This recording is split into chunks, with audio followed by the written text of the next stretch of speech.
Good afternoon. Welcome to our session on solutions for climate action in the Hindu Kush Himalaya.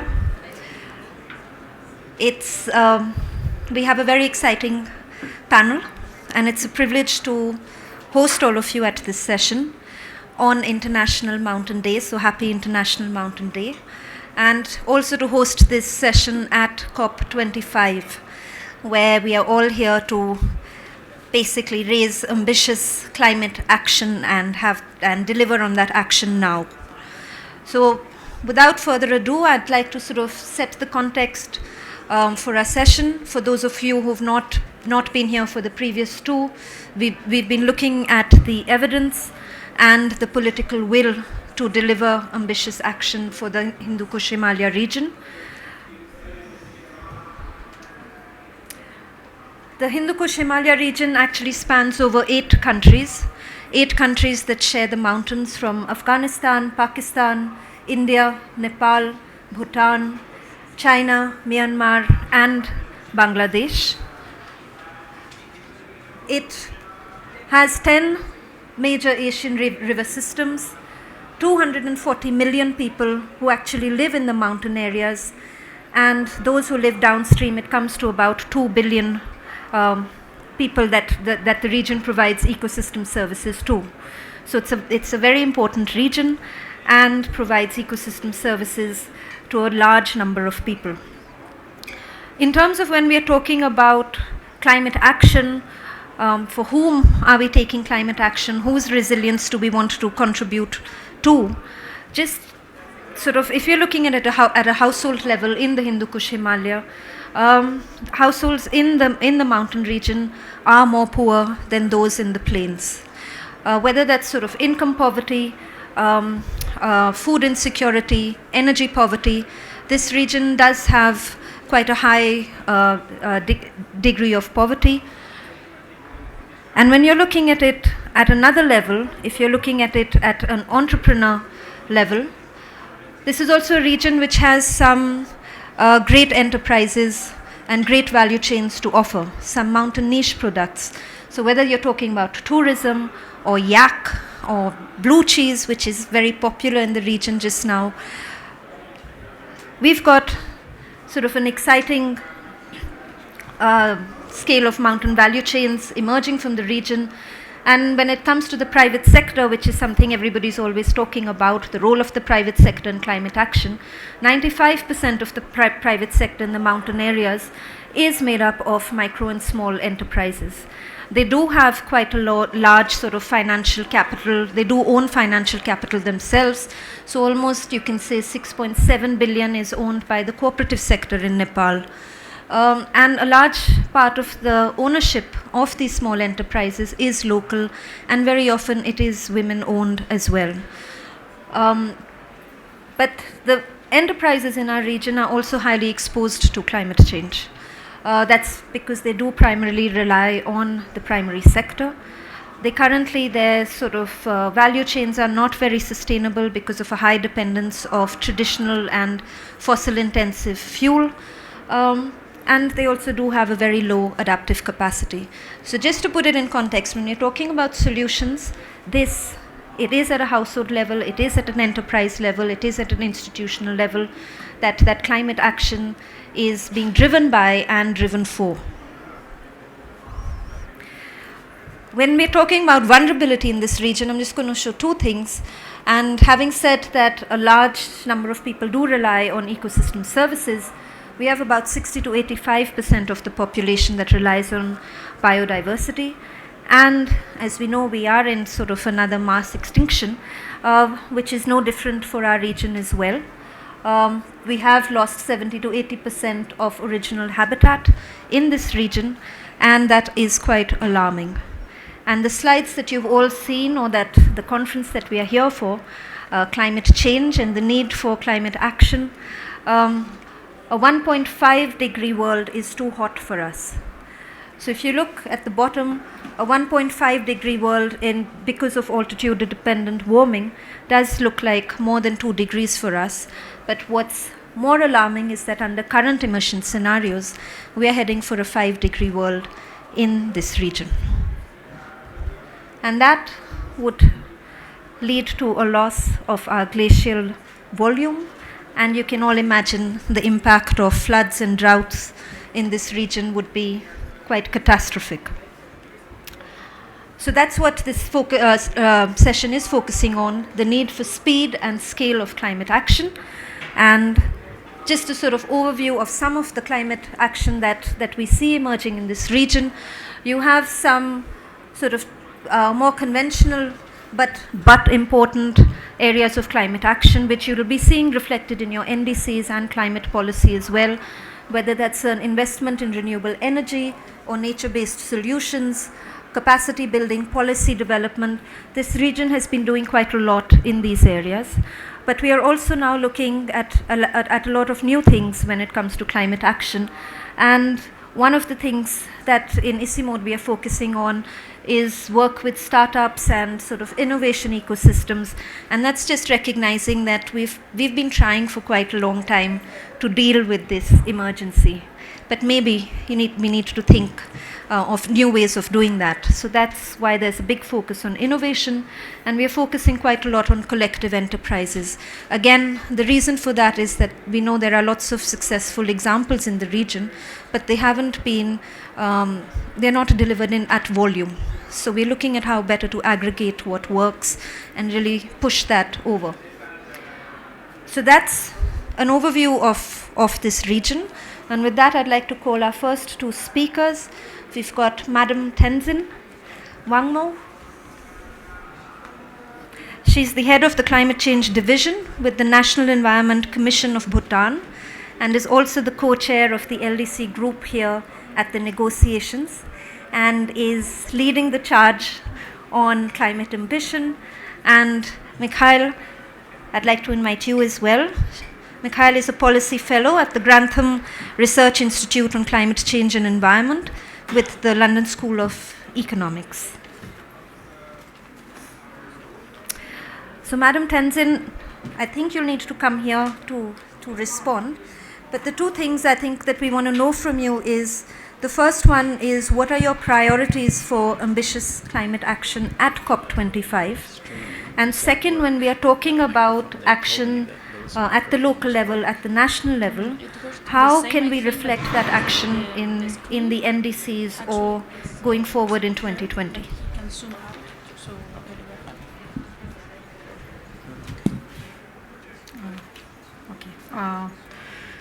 Your Excellencies, delegates and colleagues, so thank you very much for inviting me for this very interesting session.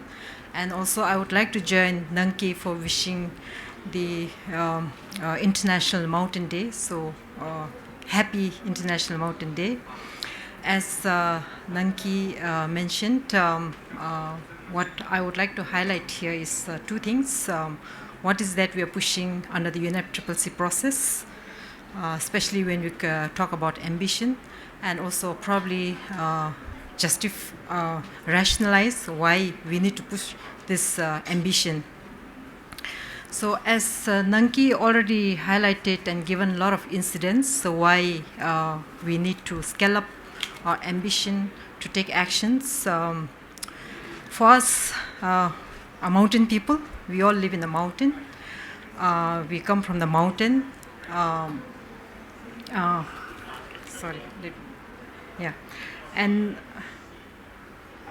We all live in the mountain. So we, as Nanki already highlighted, the climate change and the adverse impact of climate change on the people living in the mountain is quite daunting. We have been talking about climate change and the adverse impact of climate change, but now it's a reality. It's no longer just a talk. It's no longer just a prediction or a projection. So we have been living with it. It's a reality for us. Our people back at home, this adverse impact of climate change is almost everyday life for them. We are facing with a lot of challenges. There's too much water in summer. There's too little water in winter. There's flood. There is forest fire. There's pest. That is human health. So from all angles, our people are living with it. And then, as Nanki already highlighted, there's enough evidence from the science. We don't need to question science. I think we have enough. We have 1.5 special report from IPCC. We have now very recently launched on the land and climate change. We also have ocean and cryosphere. So enough evidence even at a global level, and at especially for our region, we have Hindu Kush Himalaya assessment report that was published by Isimot. So enough science to be ambitious and take actions on the ground. As per the report already highlighted, the Hindu Kush Himalaya is the third pole, is known as the third pole, but if you don't stay within that 1.5 degrees Celsius, even with 1.5 degrees Celsius, the report clearly says that we'll lose 1/3 of the glaciers. And then for the LDC, for the least developed countries, people living in the Hindu Kush Himalaya, by the end of the century, we are going to lose 50% of our glaciers. So we can already see the impact that we are already facing, and we are going to face in the near future. So keeping that reality in mind, what we're doing here, especially under the UNFCCC process, especially under the negotiation, what we're doing is we're really pushing for ambition. We are pushing to enhance ambition, to reduce emission, to cut down the emissions so that we can bring down the temperature within 1.5 degrees Celsius. We are also, because of this reality, we are also pushing ambition to enhance action and support, because we are being impacted as the least developed countries. We need to take actions on the ground. As Nanki highlighted, and very topic of this event, we need to scale up our actions on the ground because our people are suffering. So with that reality in mind, what we are pushing is to enhance the ambition. We have been talking with the COP presidency and also in most of the bilateral, as well as the overall as a position for the least developed countries. We have been pushing to come up as a COP decision to enhance ambition through in COP25, because if you don't, because we see that this COP25 as very critical, because if you don't come up with the enhanced or increased ambition at this COP, will be too late, because we will be submitting the new or updated NDC by March 2020.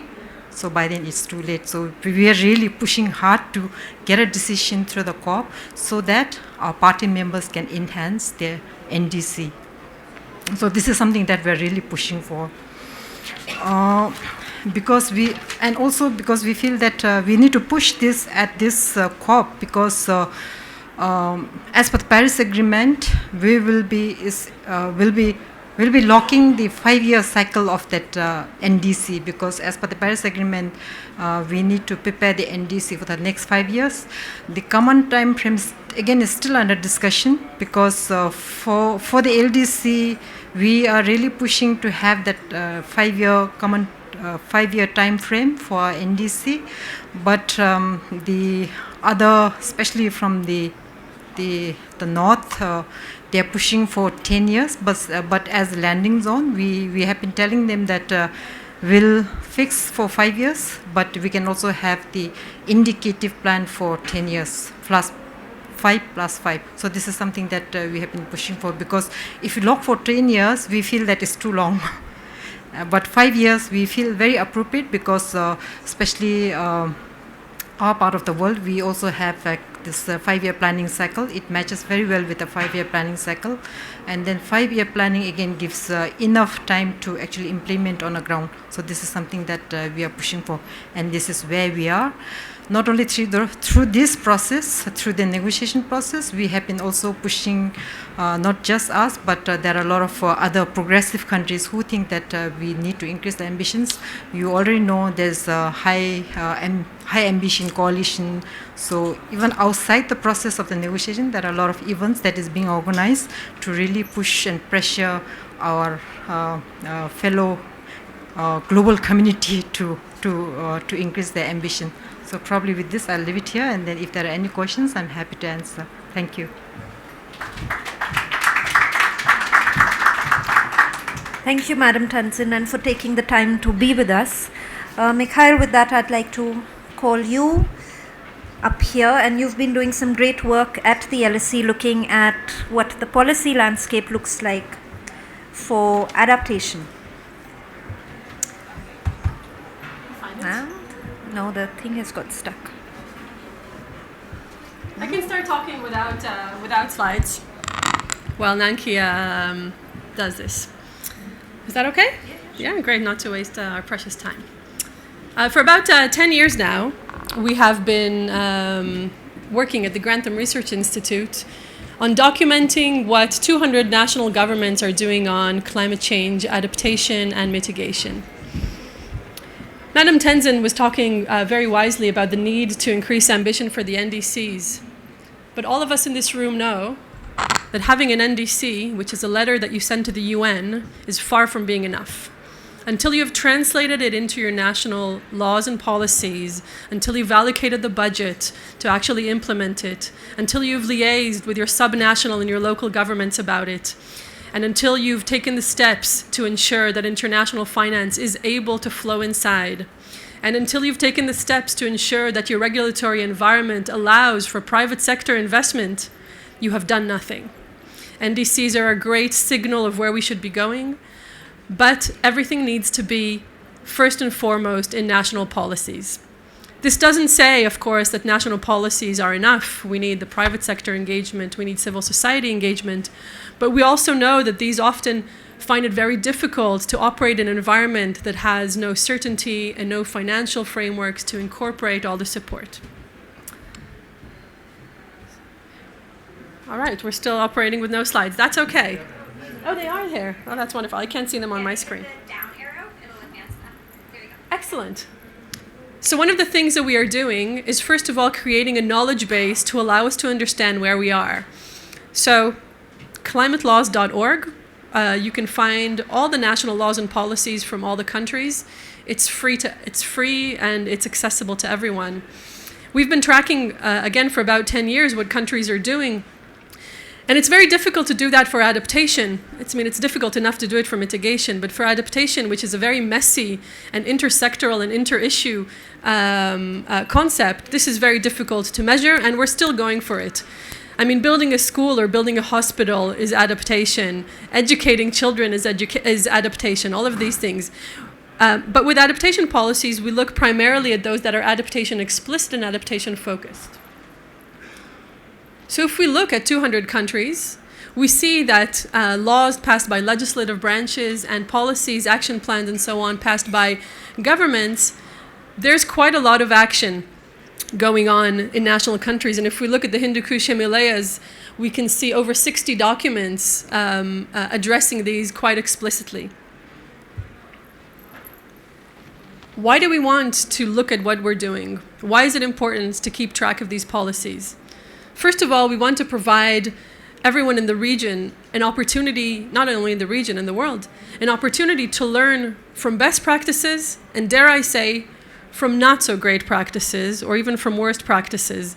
We tend to replicate successes and often don't take the time to look at failures, and it's really important to understand what doesn't work and how.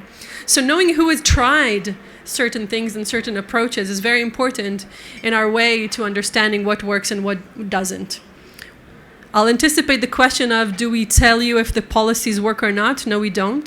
First of all, because there's no ability to look at frameworks in a holistic way. What works for Bhutan wouldn't work for India. What works for India doesn't work for Myanmar, and so on, for a variety of reasons on different issues. But sometimes you can learn from successes and failures of others.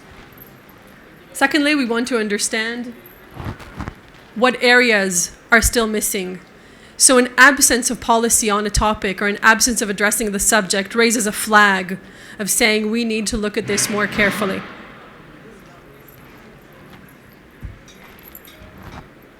So taking a look, not at the entire 61 documents, but we've taken a deep dive, and there's papers on there for you to take from our latest adaptation policy review.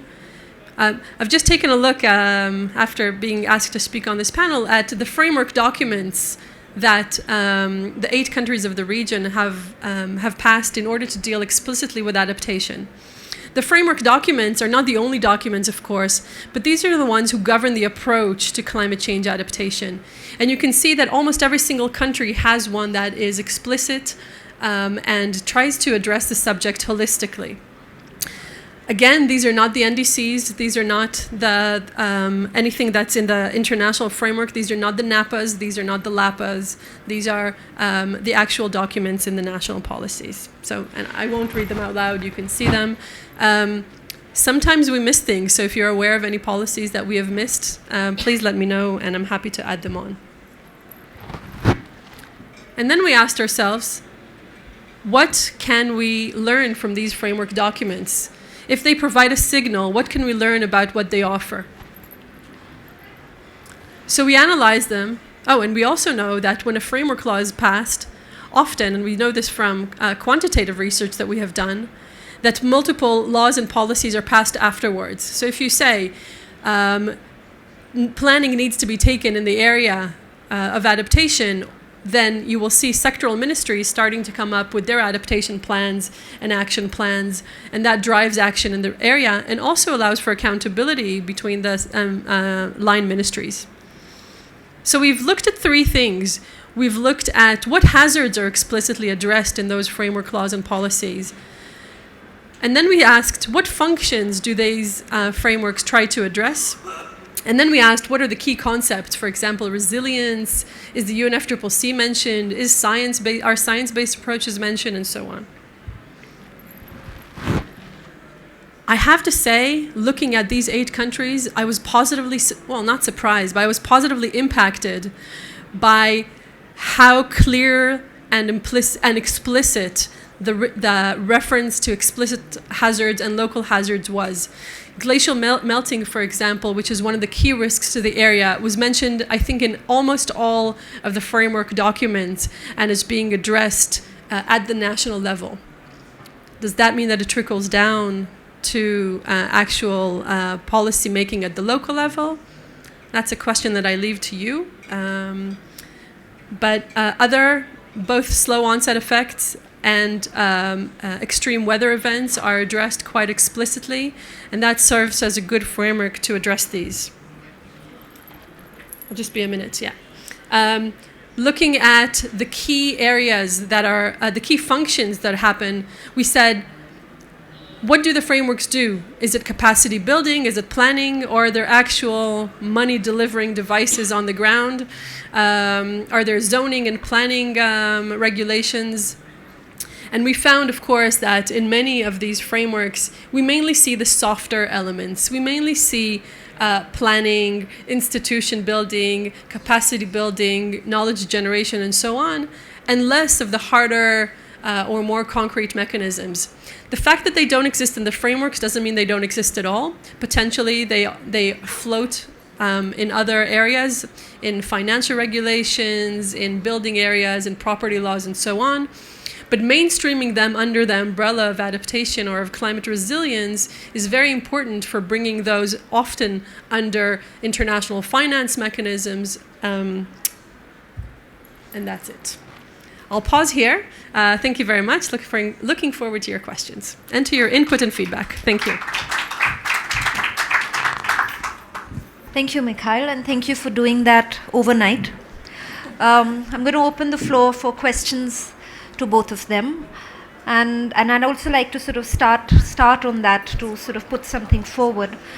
Madam Tenzin, you said by March we need to put forward our ambitious action, including action on adaptation, and we've also had a sort of review of some of the actions that these countries are taking. So great to see that they are responsive to different types of hazards. There's also more analysis which says the main focus is in key sectors: agriculture, water, forestry. So one of the things is that some of the solutions on the ground really are focusing on things like innovation, markets, incentives, changing behavior. How are we going to get those sorts of things into our NDCs by March if they're not there already?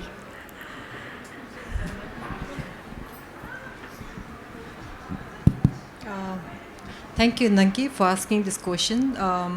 What I feel is NDC will not detail out everything. I think in the NDC what we need to capture is the adaptation that I think the overall broad areas of adaptation is not necessary that we have to get into the details. When it comes to actually taking, because the NDC will provide the overall guidance as to how we want to move, where you want to move, and when you want to move. So it will give the overall guidance.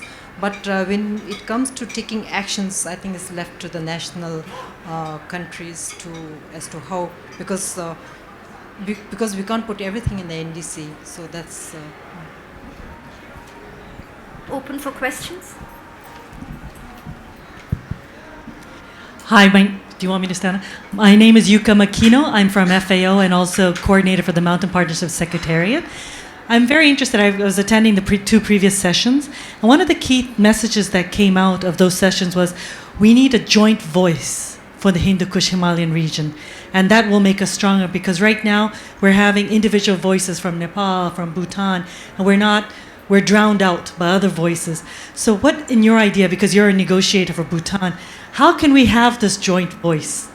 Would you have a suggestion or how we could go about doing that?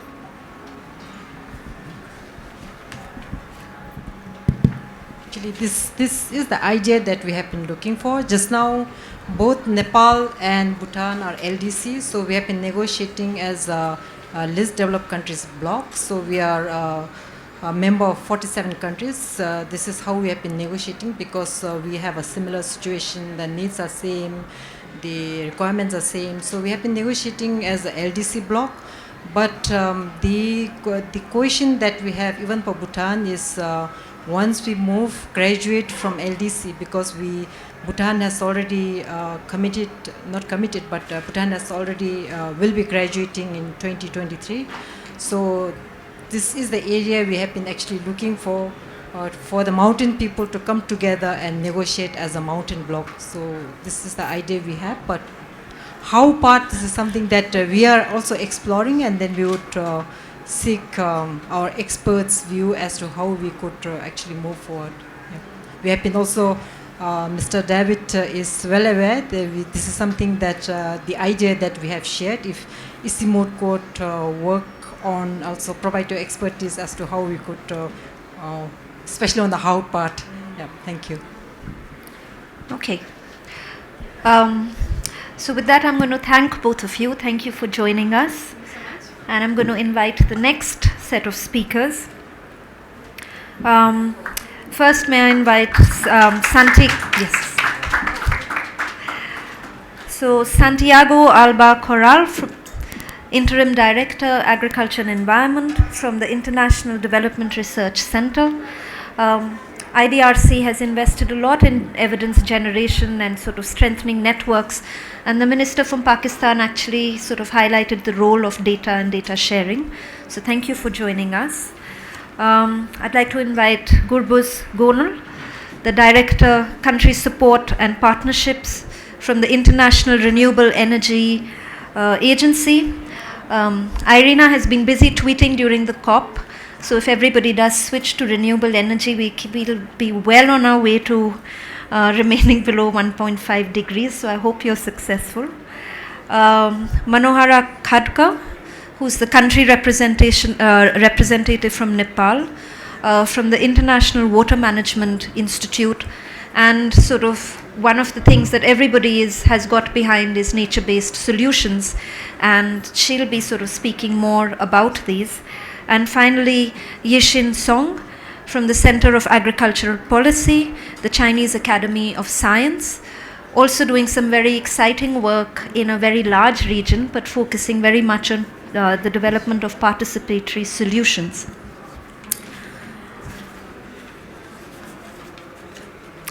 So Santiago, the first questions are to you.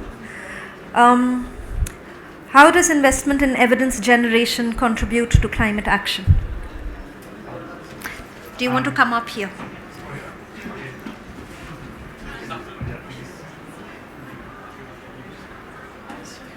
Yeah, I think it's going to be more dynamic like that. Well, I think is the basics where everything started. We hear this morning how one of the excuses for lack of actions in the region was the lack of local-based knowledge, and I think that's one of the main reasons why IDRC for 50 years have been engaging with local researchers to actually put the research that is going to be able to inform policy, is going to inform action. And what I think is important to know, and I think the last 7 years of specific funding and work in climate adaptation has given us, for instance, initiatives like CARIA with the FID and IDRC, is that we cannot have only research, that the research doesn't get to that level of action, that we need to have the research, we need to have the capacity building, and capacity building not only of the researchers, it's also the capacity building of the practitioners and the policymakers. And I think that we need to actually create the links that inform those policies. And that comes only through collaboration. I think that's the key message. And collaboration across disciplines, across countries, and across different ways of looking at information and knowledge. It's traditional science, is modern science. And those collaborations are what makes difference. I don't think we are talking anymore about sectors or silver bullets. The crisis that we are facing will requires all hands on deck, and we need actually to collaborate. I think that's the main solution of that research to the next steps. Thank you. And Gurbuz, over to you. Irina has been doing a lot of... So Irina has been doing some great work on sort of solutions for scaling up renewable energy and energy efficiency. And you do a lot of work with marginalized communities. So could you sort of give us an idea of the sort of initiatives that you're promoting? And from these initiatives, which ones do you think would be more relevant for the Hindu Kush Himalaya, and how do we sort of take them to scale? Thank you very much, Nanki. It's great pleasure for me to be this part of this discussion. In fact, this topic is very center of discussion within IRENA. So basically, we are looking into the solutions, energy solutions, not only from providing access to these energy solutions, but which is under SDG 7. But how achievement of SDG 7 can support the achievement of other SDGs in terms of economic growth, elevation of poverty, gender equality, etc. So obviously we look into solutions not only at the utility scale solutions for renewable energy based on renewable energy penetration, but also looking into decentralized solutions for renewable energy, because we see that with decentralized solutions, you can, especially for rural communities, it is much easier to also achieve some of the SDG objectives in terms of how we can the renewable energy solutions can support reducing poverty, how we can use promote more productive use of energy, how renewables can support provision of certain essential services like health and education, and how renewable solutions can support livelihoods. So our work is very much focused at that context, and we developed several initiatives based on such decentralized renewable energy solutions. Some of them are supporting entrepreneurship development. We are providing mentorship, capacity building, and technical assistance to those small and medium-sized enterprises to develop their business, to improve their business in terms of improving business operations, but also how to access the funding, which is much more difficult for such enterprises when they compared to the startup phase. When they start growing, they face important challenges, especially their credibility for accessing to financing is difficult, and how we can support them, but also training local financial institutions on financing renewable energy solutions. We do work a lot on the health space. We collaborate with WHO for providing renewable energy solutions for rural healthcare clinics. We do work a lot in the context of food security, and we look at, for instance, specifically on low temperature geothermal solutions. Because when you talk about high temperature geothermal, it is with a limited number of countries. But when you look at the geothermal solutions based on low enthalpy resources, it is everywhere. And it is not effectively used. And there are very good practices across the globe that you can see to supporting the food security and agro-food sector and the use of geothermal. It's very significant and effective. We work with, for instance, with WHCR on how to electrify, providing renewable energy solutions for refugee camps. We are talking about 71 million people living in refugee camps. And 90% of them, they don't have electricity. And renewable energy is there to provide such solutions, and we are developing certain blueprints that UNHCR can use in different refugee camps. Obviously, and we need to look into what makes sense in the case of Hindu Kush Himalayas, but let me stop here and perhaps I can continue with my kind of perspective on what would work and what needs to be done in the Hindu Kush Himalayas context and later on. Thank you. You can maybe pick that up in the question-answer round. So over to you, Manohara. You've been doing sort of a lot of work on nature-based solutions. That's a big, not even a buzzword, an important sort of area of investment that's been identified. So if you can sort of elaborate a bit on how do nature-based solutions contribute to climate action, and I think you're also quite passionate of the contribution they make to social inclusion as well. Thank you, Nanki. I'm also pleased to share our experiences, my experiences from the Hindu Kush Himalayan region about role of or importance of nature-based solution on people livelihood as a measure for climate change. You know, the nature-based solution uses a natural system or environment to make people, ecosystem, land resilient to climate change and other disruption.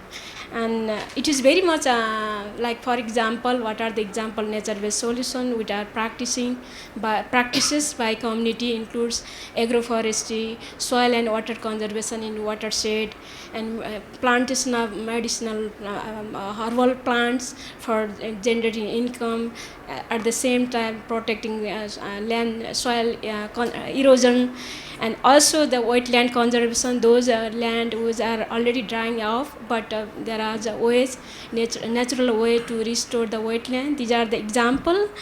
And these nature-based solutions being practiced in the Hindu Kush Himalayan region is really very much simple, very much affordable, and also effective.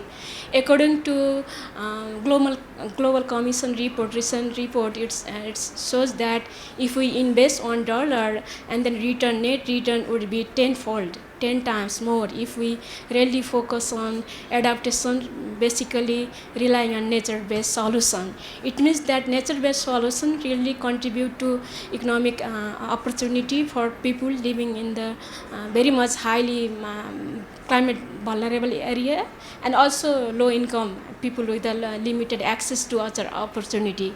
At the same time, as Nanki says, nature-based solution in the context of like, for example, Nepal and Bhutan, especially mountain people. We said this morning throughout the session that we are discussing 240 million in the upstreaming, and also around 2 billion people in the downstreaming, nature-based, because most of the people who are very much engaged and contributing to be practicing nature-based solution includes indigenous people and women, and then people with limited opportunity outside.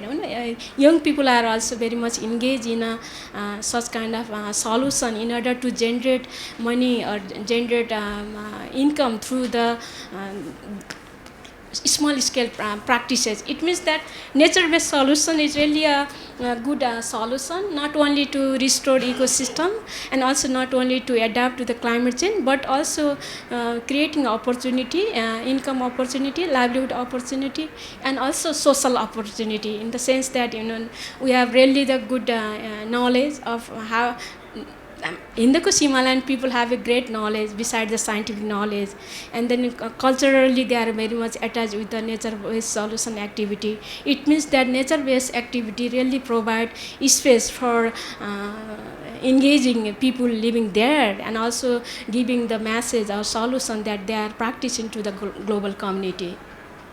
So. Thank you. I'll have a follow-up, but after Yishing, so you can pass on the mic. Okay, sure.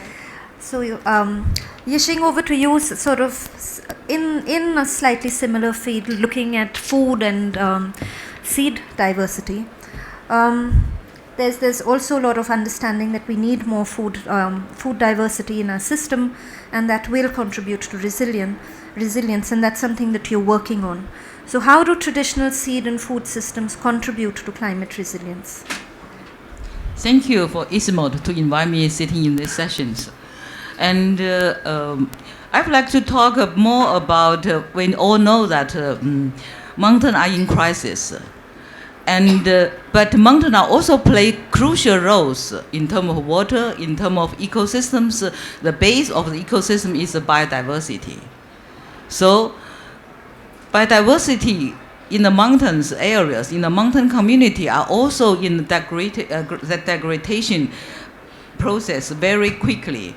Is losing in all the community we are working with in the mountain areas. They are threatened by modern technology, by modern variety, and also by climate change.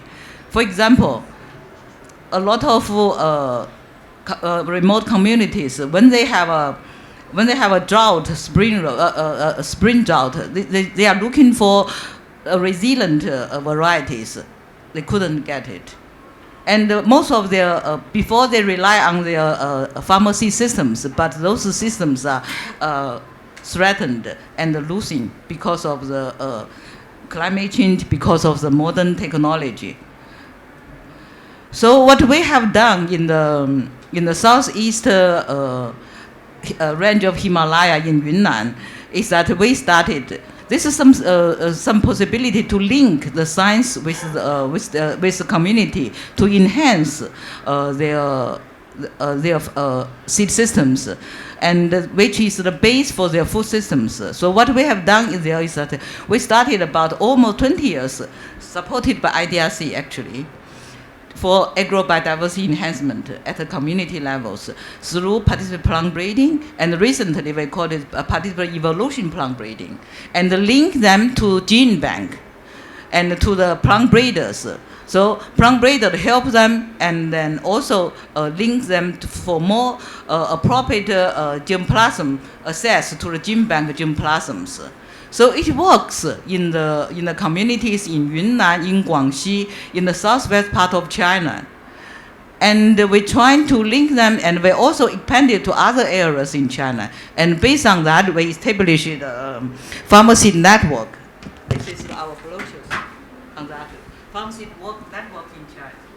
Now it's expanded to more than 10 provinces in China.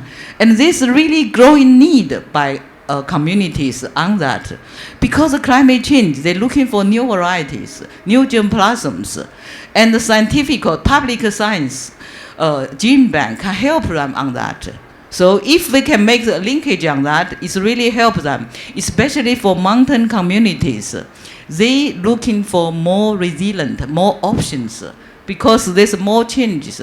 For example, climate change makes some varieties climbing up and up, going higher, higher, and moving from south to north because the temperature increase. So they really need more options and more diversified. This is one thing I think that is options we can do. Another thing that linking to the food, because everybody eat, And also, like the previous session and the speaker mentioned about that, those mountain products can be very valuable if we value adding to them, and we can really improve the livelihood of the communities. At the same time, provide quality food for consumers, which are needed.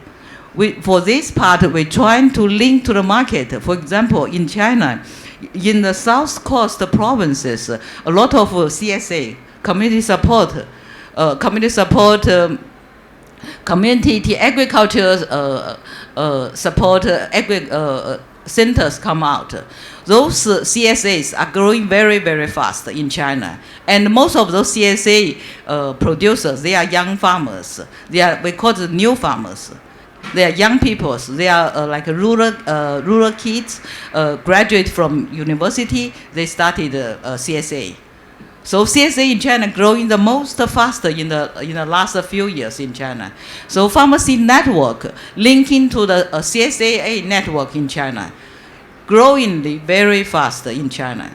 We are going to attend the CSA annual workshop immediately after this, and they have doing different annual workshop in different provinces. Now is 12 years already. Very fast. This year they are doing in Guangdong. So this kind of civil society movement and linking the community's seed with the CSA ecological agriculture product, linking to what consumers market, they really work. What we're trying to do is that to make the policymakers and the scientists have more awareness on those important happening at the action levels in the different producers, from producers to consumers. And this is one thing I want to emphasize. Another thing I want to emphasize that previously some people said the mountains region haven't got enough scientific evidence. I don't agree. I don't agree at all, because involving national priority programs by the Chinese Academy of Science, which is really scientific-oriented program before. Before we call it TPE, Third Pole Environment Program. It's totally, as David must know, it's totally scientific-oriented. The big scientists are leading the program. But start from last year, we have a new program called the PAN-TPE. And the most important for this PAN-TPE, of course, scaling out and up is one thing. And most important, we add into one task called livelihood-oriented. And linking to the community-based, linking to the livelihood part, and make it more systematic, more comprehensive. Not only scientific oriented, not only use technology. So that's what I want to emphasize. If we join force with science, with market, and join force with cross countries, we will make it. Thank you. Thank you. So I think from this session we've got the evidence. We've got solutions that we know work, whether it's renewable energy, nature-based solutions, food and seed networks. The question is about speed and scale. So this panel was about things that we've been trying for a while, and we've got 10 years to make it or break it. So any thoughts from the audience or questions? How do we do that at speed and scale?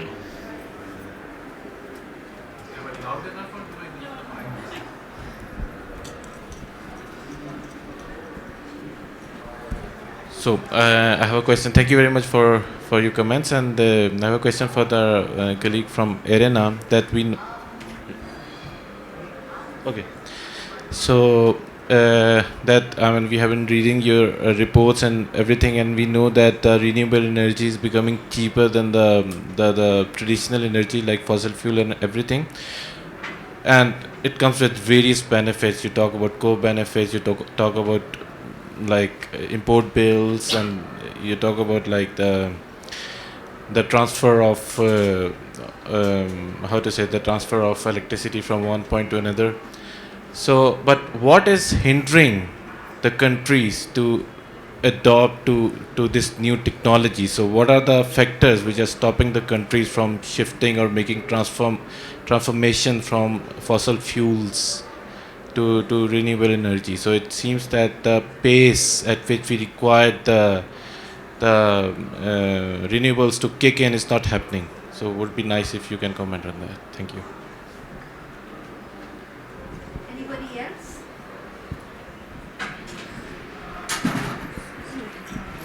Thank you.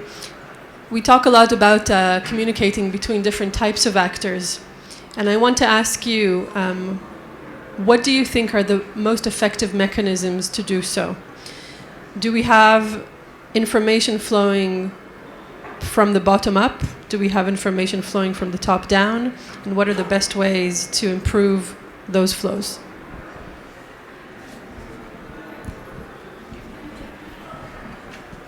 Let me start with the first question. Thank you very much. In fact, when we look at of course, I mean, the picture is different from one region to another, one country to another. The dynamics are different. First of all, I would like to start that there is an increasing recognition of renewable energy solutions. We are not at the same place that we were 10 years ago. Now everybody sees that renewable energy provides. It's not it is all by itself can provide financially viable, environmentally friendly, but socially acceptable solutions for meeting our energy needs. Obviously, the main starting point is that the change of the mindset. Change of the mindset in the country is that the renewable energy offers reliable solutions. And then political commitment at a higher level that will give confidence to investors. At the end of the day, investor will only come to the country when it feels confident to invest in the long term. Then once how this commitment can be translated into policies and regulatory frameworks which are conducive to investments, then how the financing framework can be shaped up in that context. For instance, let me give you let me link it up to the discussion that we are having in the Hindu-Kush Himalayas context, that we have joined forces with ICIMOD to undertake in the mountain communities context to identify economic value chains, selected economic value chains, and then try to identify the renewable energy component within that, and how we can bring in renewable energy in a sustainable manner in meeting these solutions. And in that context, we have I already identified our preliminary analysis showing that there is an action needed at 4 areas. One is policy level, then at the technology level. Third one is finance, capacity building. Thank you. Yeah, I think I want to take the second question, and I want to challenge a little bit the question, because I think information flowing is a vertical process. It can go up or down. I think you're right. I think it has to be dialogue, and dialogue is circular. And then communication requires speaking and listening, and probably listening twice, because we have 2 ears and 1 mouth. And I think that's where, for the first element, it's not about how we go bottom up or top down, it's actually how we create the spaces of dialogue that are more circular. And I think that's where you're coming from. And then we know some mechanisms that work when we want to do that. One is that we need to integrate this dialogue between science or researchers, policymakers, and implementers, civil society, as soon as possible in the process. One of the errors that we have committed in the past on science is that we finalize our science and then we put it on the table of policymakers or civil society or vice versa, or private sector. I think they need to enter in this process as soon as possible. The other thing that we need, and we had a similar this panel a couple of days ago, is 3 elements. We speak different languages in science, in policy, in civil society and private sector. So if we speak different languages, we need translation. And that's not always an easy thing. We need facilitators of those processes, because sometimes we are not the best people to engage. And I think programs like CARIA has helped us to understand those processes, facilitators. And the third one is that we need willingness in order to be able to be sitting down in the same table. Once we have those three elements, and we put that discussion as soon as possible on the process, then it's easier to integrate this dialogue, this new science, this traditional science into practice. And I think that's the whole lessons from almost the last 7 years. It was of working. I mean, or 10 years of working on adaptation from IDRC. We have spent $280 million Canadian dollars, so that probably is much less in dollars, in adaptation, and we are not seeing that scale up as the level that we expected. A new generation of research needs to be designed in a different way, and I think that's where we are right now, because we don't have time to finalize the research and to implement it. I don't know if that answers your question. Thank you. Would you like to make any closing remarks? Yes. Moving forward, in order to scale up or at all level about nature-based solution, I think two things is very important. One is investment also. Globally research shows that 30% of more nature-based solution contribute to 30% of climate change or climate change related adaptation contribution. But funding for nature-based solution very limited, less than 3%. It means that there is a already gap in terms for accessing that fund. Even there is access of fund, but who have access to that fund? If you look at from mountain perspective or in the Himalaya, as I mentioned, nature-based solution basically contributed by those people who live in mountain, whose livelihood are associated with the agricultural land and forest and biodiversity. And in terms of access to fund, climate change fund, for example, 80% funds should go to the community, but women and indigenous people, young people may hardly have access such kind of fund. No? This is on. Another is most of the things are happening in a very much small scale. It's very there is a need for built-in like a NDC, National Adaptation Plan. These nature-based solutions should be very much explicit, and also focus should be on not only pilot, more on scaling of horizontally and vertically. Another, I want to contribute also in terms of forum, that like science policy practice forum, not only vertical going up or down, but also horizontally it's important. Like within the municipal level, within the regional level, there are also different stakeholders. It also gives opportunity to have such kind of dialogue. We need to focus on that. Thanks. Okay, I will be quick. I want to get to your questions on the information. I think is very important. Up and down flow, and also vertical. In China, recently we call this 全视角, means all vision and all level aspect or to looking at one matter. It's a kind of systematical, multiple stakeholder, multiple levels aspect to look at one issues.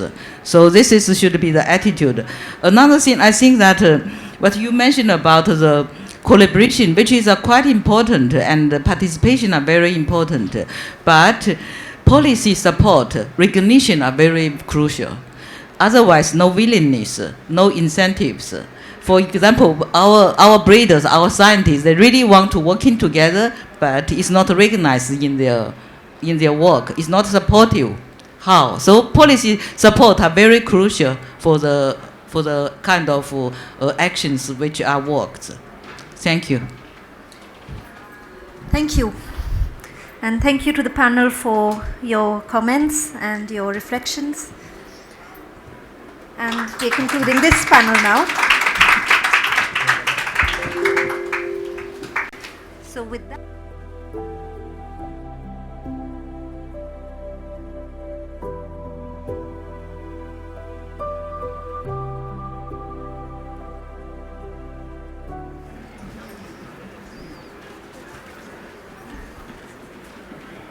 So Aisha is the Chief Executive of the Civil Society Coalition for Climate Change in Pakistan. She's lucky enough to hang out with many Gretas from Pakistan. After that, Claire Shakya. Claire is the director of the Climate Change Group at the International Institute for Environment and Development. In her various roles as DFID advisor in Nepal, in South Asia and Africa, she has a wealth of experience of this region and of climate action. So thank you for joining us.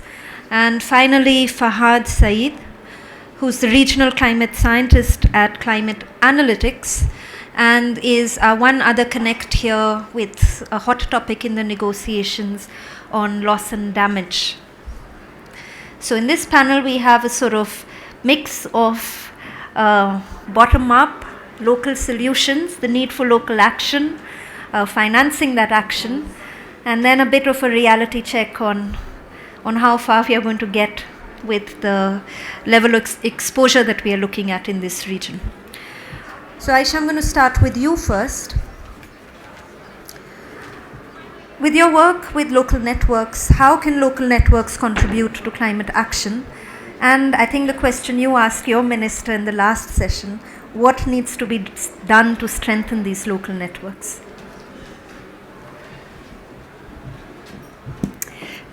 Thank you for having me. Happy Mountain Day to everyone. I think before we, address issues that are actionable and solutions that we need to find for this cryospheric region, which is hugely important, we have to understand that South Asia is a very volatile region and that countries within South Asia don't exactly enjoy the best of relationship with each other. So the most important aspect in this becomes the political aspect. But having said that, we still need to explore options and work through the networks and the opportunities that we have to look for solutions that are workable or that civil society can leverage its strength to make them workable. So I'll just go over the few, thematic areas in which there is the possibility of cooperation and collaboration, and those are the social, economic, ecological, political, and security issues that we face in the region. In the social sphere, we need to create a space, because in the political sphere, we don't have that space for dialogue in South Asia, because two of its most important countries don't exactly enjoy best bilateral relationships with each other. And that is where the civil society role comes in. And at home, we use that to leverage that to generate voices, create a demand for peace in the region. And best practices between people need to be shared, because mountain communities starting from China and coming all the way down to Afghanistan share similar socioeconomic problems, and especially the gender face has to be taken into account, because in South Asia gender has a specific role and gender faces discrimination. So unless we don't enhance the role of women in society, because we understand that there are constitutional guarantees and there are legal provisions, but these are not always implemented. So I always focus on bringing women in, because they bring perhaps even saner voices into the dialogue.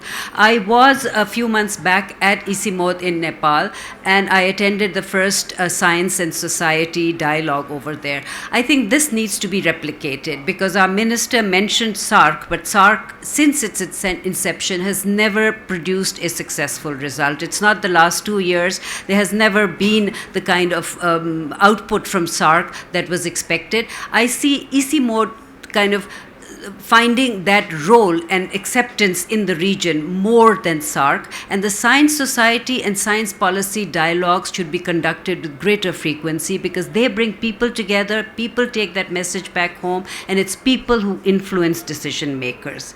On the economic and environmental front, there are many possibilities, because we have to do a economic evaluation of the ecosystem goods and services and create the value chains that Nanki talked about. There are opportunities for leveraging that and benefiting people on either side of the boundary, and we also have to promote ecotourism, because that brings people together in a more friendly environment. And one of the things that we need to do is create that enabling environment for dialogue between these South Asian countries. On the ecological front, of course, we have ecological corridors starting right from the Himalayas down to the Karakorums and the Hindu Kush. And these get obstructed by artificial and man-made boundaries. We need to have free flow of ecological goods and services. And we can promote that by creating agroeconomical zones. And we also have a huge problem in South Asia, be it China, be it Pakistan, be it India, of air quality, which is affecting the health of people. We have to take an airshed approach, and that also requires cooperation and collaboration. On the political front, unfortunately, there is not much conversation going on, but that is not really true for all countries in the region. It's unfortunately so between India and Pakistan. But the rest of the countries can play host to creating the forums where people can get together, because we don't go to each other's countries, but we go to third parties. And there, a healthy mix of people can be brought together as stakeholders. And some of the areas in which we need to definitely work together is research, because this entire area is sensitive, it is connected, and without joint activity we cannot get forward. There is the issue of permafrost, there is the cryosphere, and there is the melting of glaciers, and there is water. So we have to have joint research, and we have to have joint and regional strategies. My emphasis has always been that climate change is something which cannot be addressed at the country level. It has to have a regional approach to be successful. So one of the recommendations that I would like to make is that maybe through EC mode or through some other mechanism, we should have a regional COP in the area, discussing exactly the same issues that we discuss over here, but from the regional perspective. Because all of this, at the end of the day, is going to affect national security.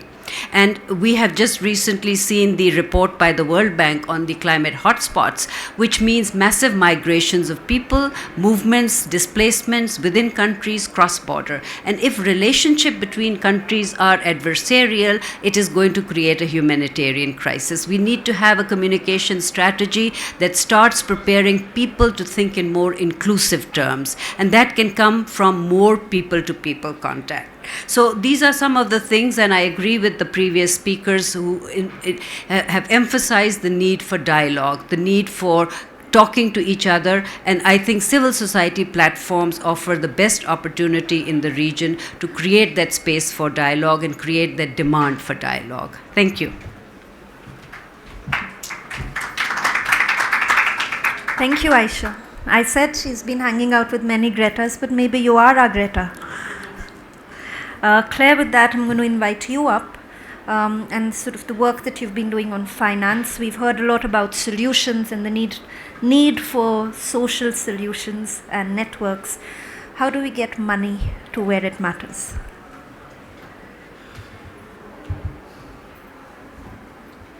And how do we get this to start?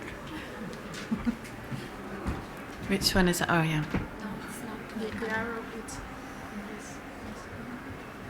So this one? That one, this one. Okay. If you need to point something, you can use this. Okay. Okay? But if not, Great. Yeah. Great, thank you. Okay, so we've been looking at a range of different areas of climate action and talking to a... Sorry. We've been looking at a range of different areas of climate action, everything from nature-based solutions, ecosystem-based adaptation, off-grid renewables, you name it. We've been talking to these people and bringing them together in dialogue that's now in its third year. And basically this is the current thinking. So the first thing to say is you need... If we go to, so the latest IPCC report, so one thing they all say in common is every decision counts. It is not just about national governments making decisions. It's not just about the big business making decisions. We're also talking about small, informal sector. We're talking about farmers. We're talking about women sitting in a savings group. We're talking about everyone. Every decision matters. So we need a whole of society response. And we've been trying to understand how we can develop a system, an architecture that drives and supports the sort of solutions we're hearing earlier and enables the kind of inclusive dialogues that are needed to really deliver fundamental changes. So this is the current model, if you like, sort of trying to summarize in an infographic what's going on. On the left is where we are at the moment in the grey. We have We've greyed it out because we hope it's in the history, but it's basically sectoral projects, short term, everyone's bidding. Most of the actors that we want to be delivering action spend their lives running from writing a report to a donor, to bidding for the next thing, to monitoring, to reporting, to going back and coming up with new innovative ideas. And we have to move away to something that provides long-term predictable support down to the local level as efficiently and effectively as is possible. So we sort of derived three types, three buckets it's been called at some times, but now we're trying to show them as pipes. So there's the civil society delivery mechanisms, those that come out often of social movements or place-based groups that have come together around a particular ecosystem, that have come together and are saying, we know how to manage this space, provide us with some support and we can actually put investments in place that really increase our resilience as well as protect those natural sinks. The second area is around the state delivery mechanisms. They're often decentralization, they can be devolution processes, and there you have local government being incentivized to work with local communities and put the investment behind community priorities. Now we see it's very important that the state see themselves as advisors to others rather than the ones with all the knowledge. They have technical knowledge, they understand how to integrate technical knowledge with climate science at times, but they don't necessarily have the generational knowledge at the local level. So you need to combine those three types of knowledge to begin to get the investments right. So we're suggesting that the local governments work behind the community's priorities to help them identify where the synergies are and where the trade-offs are between that set of priorities. And then the third area is around the private sector. Many private sector initiatives really focus on a few enterprises.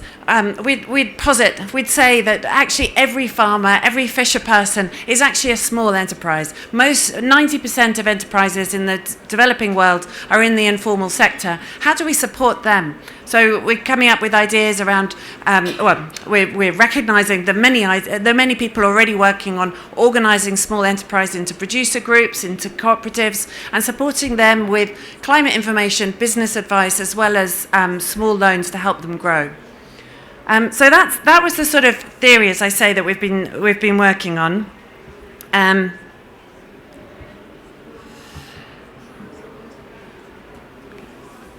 And this is what the least developed country group. You heard Tenzing earlier. Madame Tenzing is Bhutan is the current chair of the LDC group, and we've been through this process of discussing across the 47 countries of the LDC group what they see as the approach that they think would really work. As governments, they're looking at the government-led approaches, and they've identified three types that they think should be supported by the richer countries in enabling them to really get this whole of society approach working in their countries. So again, it's the private sector approach, and then the place-based approach, but they've also identified social protection and the opportunity for employment schemes like the NREGA scheme in India. Well, there are many schemes actually in South Asia, so I won't name them all, but there are using the ways that government are already interacting with their societies, either at the household level, the place, or in the enterprise. So drawing on those and really trying to understand how to nudge those and let them become ways in which climate action can be incentivized, and those sorts of solutions we're hearing earlier actually get the predictable and reliable funding that's needed. I'm just going to say very quickly that when designing these mechanisms, sorry, that responded more easily this time. When designing these mechanisms, we've been identifying a set of good practices. I won't go into these. We've got a report about them if you want, but it's really important to immediately start focusing on building trust, but between all the different actors, because communities are often considered to not really understand, or the private sector is considered to be trying to do something. So you have to build trust, you have to build long-term capabilities, and then you have to try and influence setting policy, and finally you need to aggregate that local action into big enough types that it can be invested in at scale. And finally, we also note that these mechanisms can take a long time. This machine responds slowly, so I think it hasn't heard. It takes time. You have to recognise that developing these types of delivery mechanisms is a journey, and they start with communities' own resources very often. But with the right type of support, you can begin to move them into mechanisms that can really take very large scales of finance and can be supported by the MDBs or the GCF. But you need to help them through the process of developing a track record. And what we're saying to the donors at the moment is that there's a missing middle. There's lots of small grant schemes, and then there's big finance, but there's very little that supports the mechanisms, supports the process of building the capability from the small scale to the bigger scale. Thank you. Claire, thank you for that. That's great slides and good to see sort of nature-based finance. With that, Fahad, I'm going to invite you. And we've spoken a lot about solutions. We've also have an idea of the kind of climate change we are looking at in the region. I hope we don't reach 5 degrees. But what are the limits to adaptation, and what's the sort of discussion on loss and damage in our region? What are people talking about? Thank you very much, Nanki. So first of all, those who are amongst you who are not involved in negotiation, I want to show you that you are in a very good space. You don't have to wait till midnights and even beyond. And I'm feeling very comfortable being among the humans and talking. So I would like to, because I'm tempted a little, the figure shown by Nanki at the start of this particular session. So it is mentioned that at 1.5 degrees centigrade, which is linked to very ambitious climate actions, the HK glaciers would lose almost 1/3 of their mass. But those figures are taken from a seminal study which was published in Nature Climate Change. And that study overall is talking about whole of high mountain Asia, which also include glaciers of Central Asia, also feeding into China and all those. But what we did, that we took information from the least developed countries, like the 5 least developed countries these glaciers are feeding into. And we have found that this figure of 1/3 translates into 50%, which means that 50% of the glaciers which are feeding to these 5 countries would be vanished at 1.5 degrees centigrade. So which means that if you go beyond this 1.5 degrees centigrade, the picture would be even bleaker. So it called for very ambitious and high climate actions to limit this kind of a warming. This further means that those countries who have low adaptive capacity, that's how sometimes nature behaves. Okay, so the countries which have low adaptive capacity are going to face the extreme climate risks because of climate change. So the first message which should be given from the countries of the region is climate action. Beyond anything, this region should be asking for the climate action, asking the developed countries to cut down their emissions as soon as possible to align themselves with what is happening at the moment in terms of global emissions. The second point is that Nanki has mentioned about limits to adaptation. So I think at the current warming level of 1 degree centigrade, we have reached the limits of adaptation in certain sectors. I don't have to tell you that the Gulf events have caused the removal of the whole villages from the face of the earth. They have just gone. So these are the hard limit of adaptation. The people have died. There are economic, there are non-economic losses and damages which have been reported for the country, and those would be even worsened at 1.5 degree centigrade warming level. So you can just assume that what would be happen if the temperatures go beyond 1.5 degree centigrade. So I would now like to highlight that what is happening under the negotiation. So I just quickly get you through the history of loss and damage in UNFCCC process. For the first time in 2007, it came into the COP decision, the word loss and damage. In 2010, it was made agenda item of the COP. In 2013, there was a review on loss and damage which happened. 2015, it became a part of Paris Agreement, and now loss and damage is the highlight of the of the COP, and it is one of the highlights of the COP. So, what is happening right now in the during the COP is that developing country, including G77 and China, they are calling for the action and support, which includes transfer of technology, capacity building, and most importantly, finance. But the happening which are taking place regarding loss and damage second review are not focusing on these three particular issues. Of course, thanks to the developed countries who are not wanting to enforce these kind of topics into the discussions, but it is very important for the region that they should be talking about these kind of to engage themselves in this kind of debate. And talking about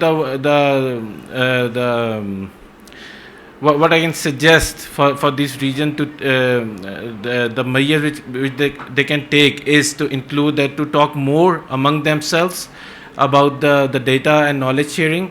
So we haven't reached at that point, but at some point of time when the loss and damage debate will happen, the extreme events will be linked to will definitely be linked to attribution, that whether a particular extreme event happen because of climate change or is it a part of natural system.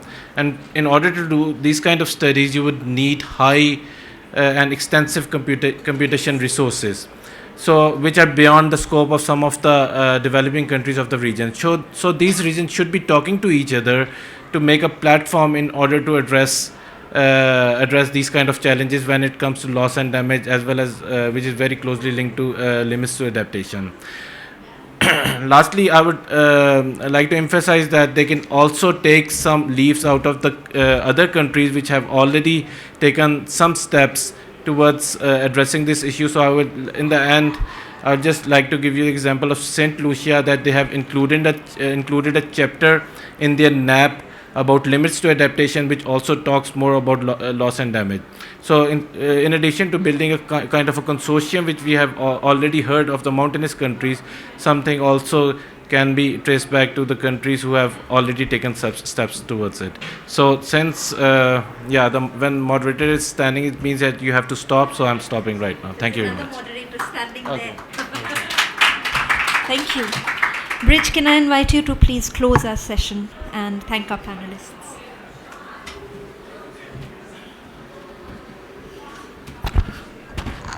Thank you very much. In fact, if you put up these last two sessions, we were trying to, in the last session, asking the questions, why do we need regional cooperations? And many people have come and spoken about that, why we need regional cooperation, whether it's a question of 1.5 degree in Himalayas, HKH region, or even the issues of looking at how upstream, downstream issues can be better addressed, the issues of tourism. So I think one strong message from this session and also the previous session is the regional cooperation in HKH is the bottom line. And good part is that there is something which is lined up on the regional cooperation, which will get a more legitimacy also, is the ministerial conference, which we are now looking forward to, a ministerial summit somewhere in April next year. This will also probably give a more political support, but I think all the things which you talked about, like people to people, science to science, more research, collaborations, data sharing, all this will be part of this. But I think overall, in the overarching support coming from the regional political leadership. So thank you very much. Thank you.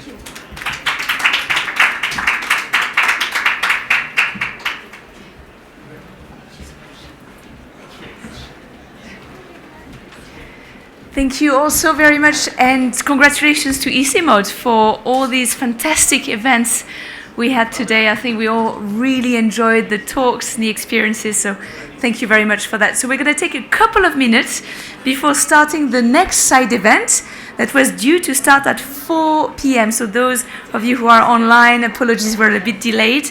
But this event is a fantastic one, really excited about it. We are, for now, focusing on the snow and the importance of snow for water resources. So we will start in a few minutes.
Good afternoon, everyone, and thank you for being here at the Cryosphere Pavilion. So as you know, today is International Mountain Day, and this is why here at the Cryosphere Pavilion we're holding a series of side events focusing on the cryosphere in the mountains. So now we're starting this new side event focusing on the importance of snow for water resources, and we are very, very happy to welcome Heidi Stelzer. Heidi is based at Fort Lewis. She is one of the lead authors of the mountain chapter for the last IPCC report, the special report on the oceans and the cryosphere. So Heidi, please tell us all about the importance of the snow. Thank you. Thank you so much. Thanks everyone for being here. I coordinated with the Cryosphere Pavilion to do this. And to share the same stories that I share with my community in rural Colorado. In a place like this, it's an opportunity to share it with the world. The title that's up there, Mountain Futures. What do we want it to look like? What have we projected it to look like? What do you want to know? The opportunity of these site events is both to give a talk, but I'm a classroom teacher. I'm a professor at a college in rural Colorado. I walk around a lot, which is why I had to clear all the chairs away. And we'll see how that works for the mics, but the mics might hold me a little bit more stationary. And I don't mind questions and engagement, and activity is part of doing a talk. I'm not very used to just talking and having nobody interact with me. So there will be audience participation moments as we go through this. So I'm a professor of environment and sustainability. My home is in this mountain region. This is the view from the campus that I work on a day with snow this fall. The lands where I live and I work and I play are the Ute, the Dene, the Apache, the Hopi, and the Pueblo lands. The lands are a mountain region of incredible beauty and a source of strength for the people who long lived there and those of us who've been fortunate enough to be able to live there currently. It's a region where snow provides much of the water, and that's the water that sustains life across the region, not just in the mountains, but away from the mountains, all the way to Phoenix, all the way to LA, into Mexico, out to Louisiana, out to the Great Plains of America. So the water in a mountain region affects vast regions far beyond the place that the mountains are. For the US mountains, the mountains near where I live, there's a connection of the mountain water to Mexico. For many other parts of the world, the country where the mountains are, the country with the water, may not be the same as the countries that are dependent on that mountain water. And so this space is a space we need to work in and grow in order to make those connections among people. Because the water connects us, the people should be connected. So Future Earth put together a recent report, 10 New Insights in Climate Science 2019. And when you're a climate science, you read something like this with curiosity. I wonder whether I'll agree. I wonder whether there will be something new and something different in a report like this that I haven't seen before. The good news is that I agree with everything. The bad news is that I agree with everything that's in this report. We hope, as climate scientists, that there will be opportunities and moments to see that actions are taking place and the story is rapidly changing from the one that we've been seeing unfold. Instead, we often are in a space with greater and greater confirmation that the changes are, the world is not on track, that the changes are faster, stronger than expected. I'll tell you a few stories today about the way that mountain changes follow that line of evidence, support that statement. And there are 10, but I've only put 3 up here because the report's online and you can read them all. I had to put 3 of them because the third one is the mountain one. So climate change leaves no mountain summit behind. I think this is well worded. It's also concerning because all of the world's mountains are changing. Only some of them have been studied through scientific investigations. They're often remote, difficult to access lands. Permissions are needed. Some mountains are sacred. So where and what are the stories we have to tell about changes in the world's mountains? We can tell those stories from the side of science, of peer-reviewed journal articles only for some of the world's mountains. But there are many people living in those mountain regions who can tell the stories of those mountain regions, and we need to create the space where that knowledge is present, visible, and heard just as much as the science space. So what are the changes that they've listed that go along with point 3? In the Future Earth report, it says no mountain summit is left behind. Glaciers are losing mass. There'll be a lot more that you get to hear on that in the next session that begins at 5:30. Is that right? Okay. With another lead author, the coordinating lead author of the mountain chapter. What else is changing? So glaciers are losing mass. Water availability is negatively affected by changing snow and ice. There's lots of different ways that the water is negatively affected. It's less water. It's too much water now, which leaves us worried that there won't be enough later. It's shifting timing for when that water is coming out of the system, and the water may be leaving the system at a time that makes boating on rivers less good. Boating on rivers, maybe we could, I live in a mountain region where a lot of people play on the water. Maybe boating on rivers we can give or take, but that same water needs to be available when we plant our seeds and grow the crops across the region. And so it's really important to make sure that we have storage capacity in a region if we don't have the water coming when we need it. What are some of the other changes? Hot spots of mountain biodiversity.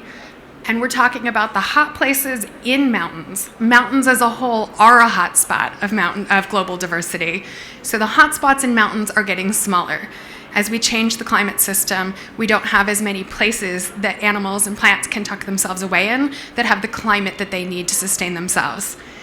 And that adaptation is possible, but it's more difficult if high emissions continue. So we can make changes, we can make choices. There will also be some loss and damage associated with the changing snowpacks and the changing glaciers in the world's mountains, because some regions may no longer have available water. So here's the active learning part. I'm a teacher. The active learning it's global, it's the International Mountain Day. Any one of these would be a great tweet right now if you're interested in tweeting, to pull out a phone and send a tweet, tag the Future Earth, tag your network, and let the world know that the mountain systems are changing and important benefits and ecosystem services from the mountains are less available. So thank you.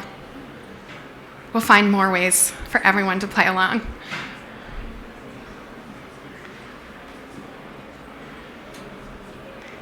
All right. So I teach at a college that is a really unique school within the US. It's located in a mountain region. It's located on the lands of Native people. It is an institution that has a tuition waiver so that coming to college, they don't pay tuition if you're a Native American. So 35 to 40% of the students at the college where I teach are Native American. And in working and engaging in that space, there's the opportunity to read books that I wouldn't otherwise read. And this is one that a student introduced me to. It's called The Way We Genuinely Live, The Master Works of Yupik Science and Survival. It's a thick book. It highlights that there is no word for science in the Yupik language, because so much of anything a person would do to live in a remote, the Yupik live in the western part of Alaska, so much of what anyone would do to live in a remote polar region requires planning for observations and choices and decisions made and informed by what you learn and the conversations you have with others to figure out what spaces are safe. Is the ice safe? Is the river something we can travel on? Where should we go for the hunt? Those are choices that would be made. And in that book, there's this quote, and it's, "When people who are not our own relatives get together, we should say things that open their eyes." So I hope that as part of what I share today, your eyes will be more wide open. And I'll start with this. For anyone who doesn't yet have an iceberg pin, we will give iceberg pins out as part of this. And it's a student from my school who designed it. It is symbolic to me of this quote, of what I put into the press briefing I gave when the IPCC report came out. The data in the IPCC Ocean and Cryosphere report are the tip of a massive iceberg of global change impacts that are happening as cold places warm up. So the data in the report are the tip of a massive iceberg of global change impacts that are happening as cold places warm up.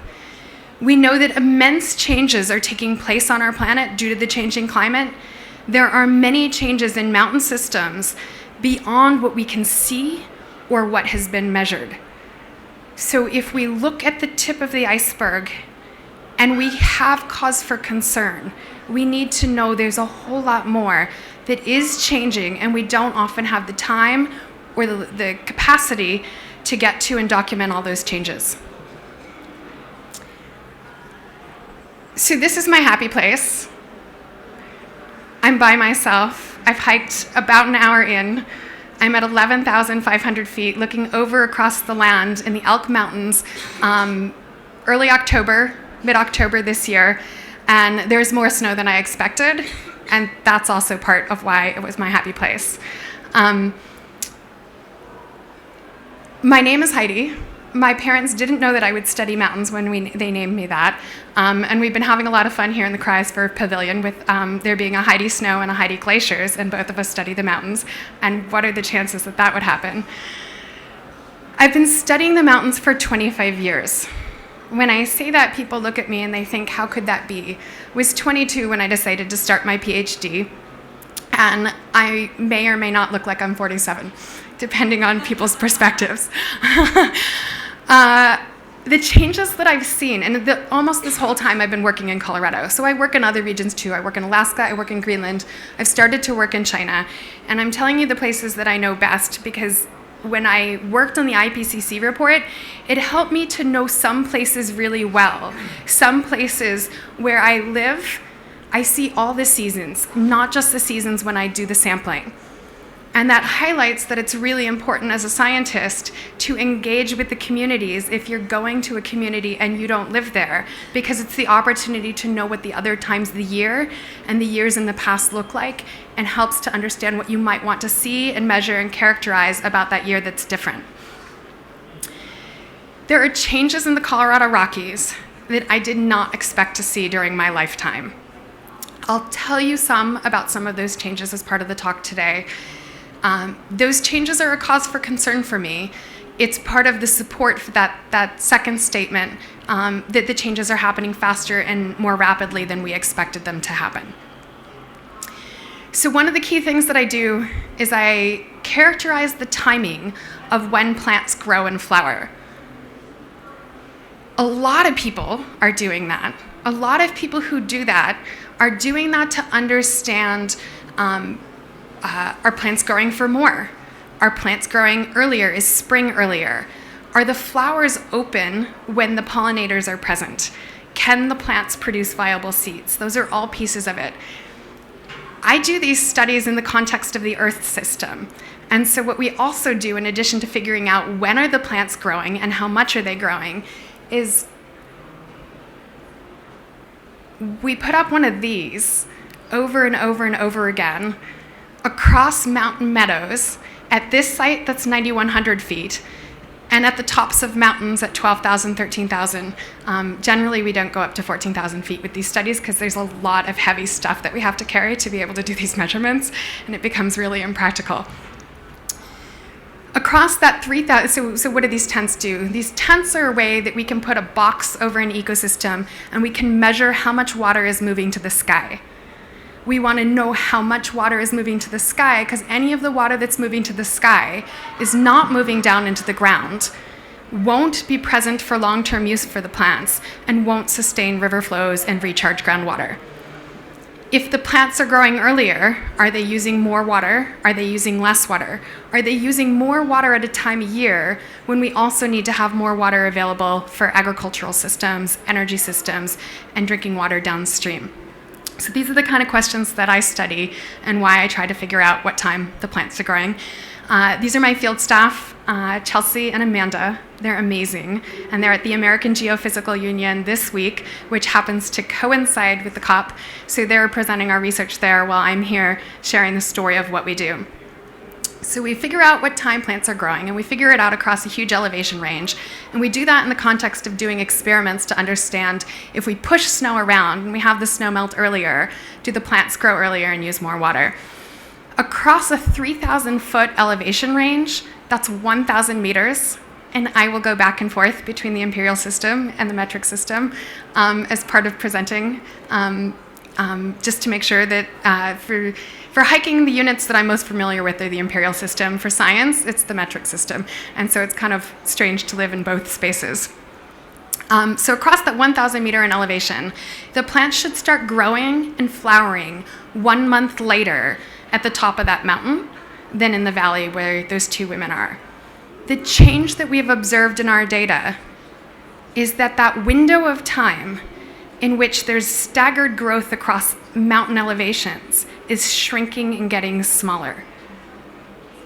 There's a bioclimatic law that was, I don't know that we'd really say that it's a law of physics the way that laws in physics are laws, but people wrote about it, that this is a pattern of what we expect to see in mountains. Mountains have always worked this way, that because of differences in temperature across elevation, snow melts out at different times, water supply across a growing season is sustained for longer if that snow is melting out over a longer window of time. And if the plants are greening up and growing across a longer window of time, then we've also got varied timing for when the plants are using more water, and we can have more consistent water flow in the rivers. Are you following me? Okay. So we started seeing patterns in 2018, which was a really hot, dry year in Colorado, where the plants were flowering and greening all at the same time. So greening synchronously, and then about 2 weeks later, flowering synchronously across elevations. I never thought I would see that across elevation. It was part of an experiment that I did in 2007 that we saw that pattern across different aspects, so north aspects and south aspects. And if you had asked me then that could happen across 3,000 feet, 1,000 meters of elevation, and occur not just because of our experiment, but occur because it was such an early snow year and it was so warm. So part of the pattern of changes in mountain systems isn't just that the snow is changing, it's all changing as it's also hotter. The same ideas that we would put forward if it was just changing snow, we can't put forward when it's changing snow and it's warmer. And so those are where some of the surprises are coming as we continue to study and investigate and understand mountain systems. We'll move on to this. So this is what it looks like to do a snow experiment. It's large sheets of black fabric. Originally, I started doing this to simulate dust. Another change that's happening, so in the context of changing climate and changing mountain systems, other things are changing too. And in many mountain regions, in the mountain region where I live, there's dust on the snowpack. The dust is coming from the adjacent desert landscapes. Most mountain regions have adjacent deserts. It's a natural process for some of the soil to be moved by air up onto the mountain tops, and that's part of where soil eventually comes from and accumulates. But if changes, desertification, active land use in the desert lowlands happens, we can see more dust. And dust on snow changes the reflectivity of snow, and dark snow absorbs energy compared to white snow reflects almost all of the energy out to space. So we start to see snowpack changing, not just because of a warmer climate, it's also changing because there's dust on snow. And I highlight this because if one of the recommendations from the recent IPCC special report on the ocean and the cryosphere is that if we can manage for one stress that is regional and reduce the dust on snow, we bring about the opportunity to minimize the impacts of the climate change. We still want to work actively towards also managing for climate change, but we can make some choices locally. And so this has become an area in which I'm very active, working with conservation organizations across my region that are the boots on the ground for making sure in the Western US the lands stay undeveloped and stay federal. There's a lot of campaigns to try and move federally protected lands under state control, and that puts them much more at risk for development.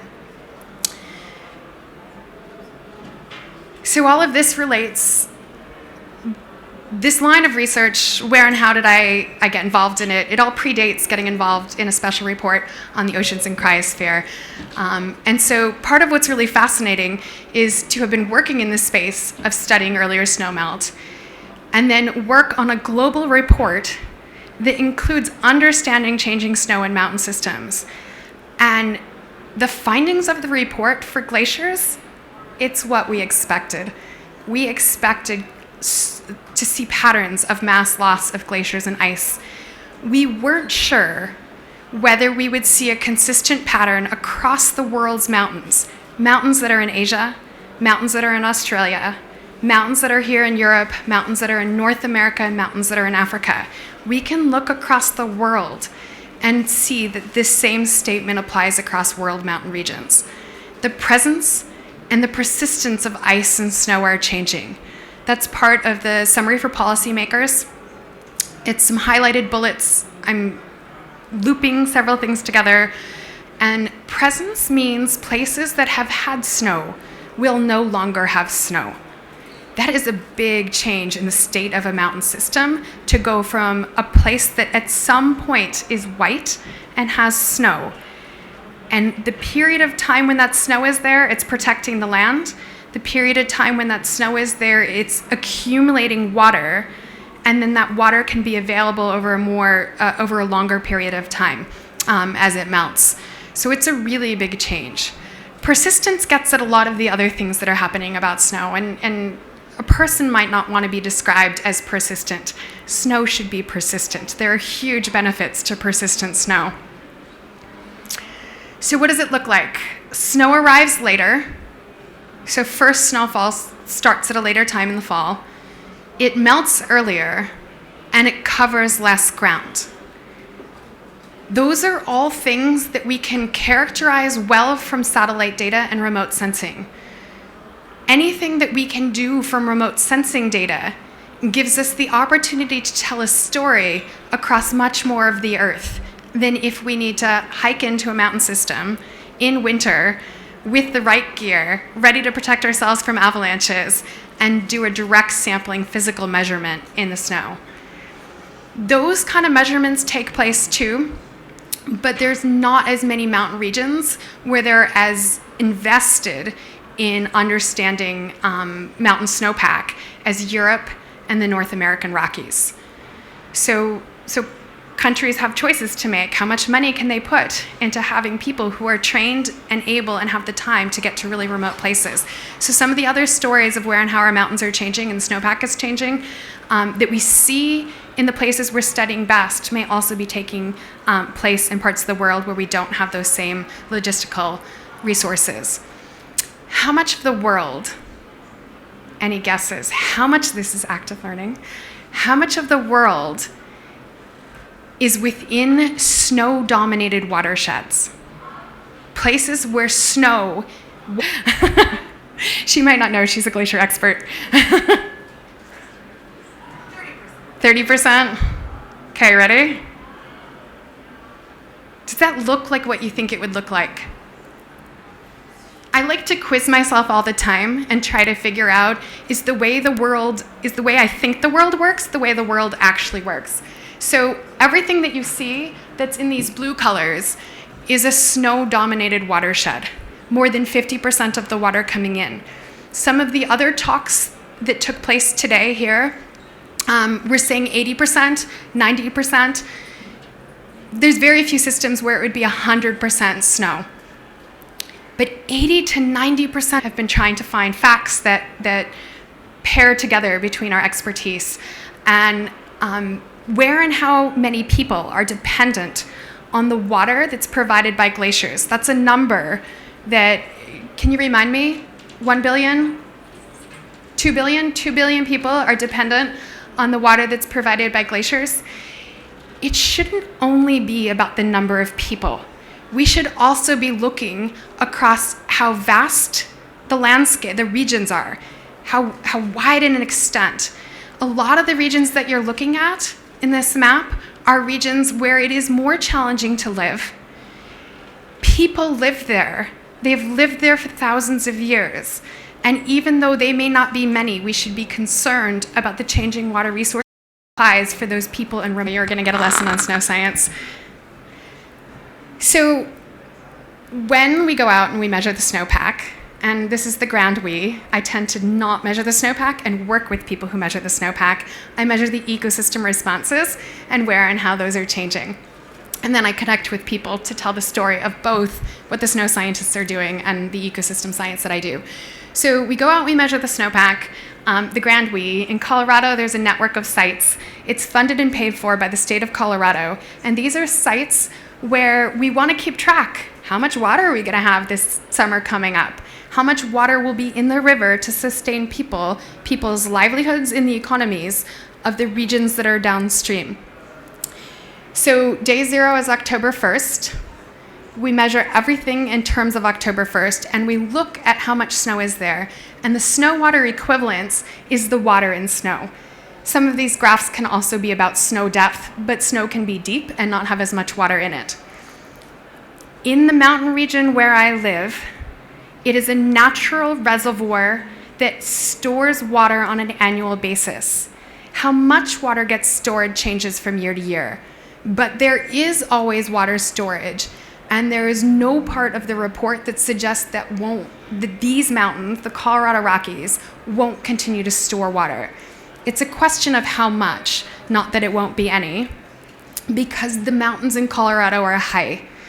When I've presented some of these stories locally and across the region, friends in New Mexico, friends in Arizona have asked questions. What about our mountains? It does matter how high your mountains are, and those mountains are not as high. So we know that snowline is moving up as the climate system changes. And it is particularly concerning that there are mountains. And so one of the benefits of working on reports and of the IPCC doing the kind of work is that as we put a lot of time and energy into critically thinking about what we already know, we can also be putting time into thinking, what else do we want to know?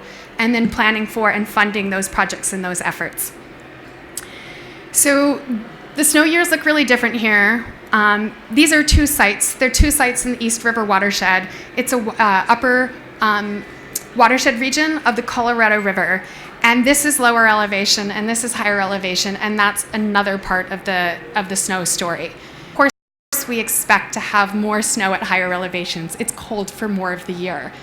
So those higher elevations have some added resilience where they won't see the impacts as rapidly as lower elevation systems that could see and will see less snow. What if we're not talking Colorado anymore? Let's move to another mountain region of the world. One that for me, I had never reviewed literature about this region. Any guesses where I'm taking you? Anyone know where I went this summer? I did eventually get to go there. All right, the Tibetan Plateau. So I work in the Arctic. I've been to the Antarctic. I work in the mountains of Colorado, and I knew there was a third pole. A mountain region that is so high and so vast, it behaves different. 4,000 meters. You're standing at 4,000 meters, and the ecosystem responses will be different. Because it's so vast, there's much more variation. The other thing that makes that region atmosphere, the same way that permafrost is melting across the Arctic, and there are far fewer studies, and there's far less known about how much permafrost carbon is moving to the atmosphere from mountain regions. So that was another thing that we found as we worked. This region is responding in a different way to climate change, providing water, and the satellite data show places getting greener.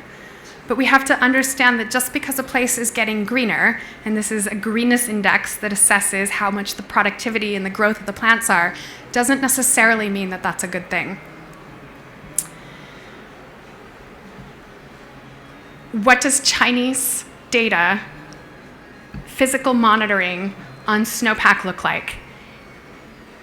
It doesn't look different because they're using different methodologies. They use the same methodologies that we're using in North America and that folks use in Europe. But it looks different because this region is really vast and has a very different snowpack. So I hope that what you see on these graphs is that across the winter and the water year, the snow doesn't accumulate as much. So in this lower graph, we see something a little bit more like what Colorado looks like, but much more of the Tibetan Plateau has snowpack that looks like this. It comes and it goes. It comes and it goes, and it comes and it goes all winter.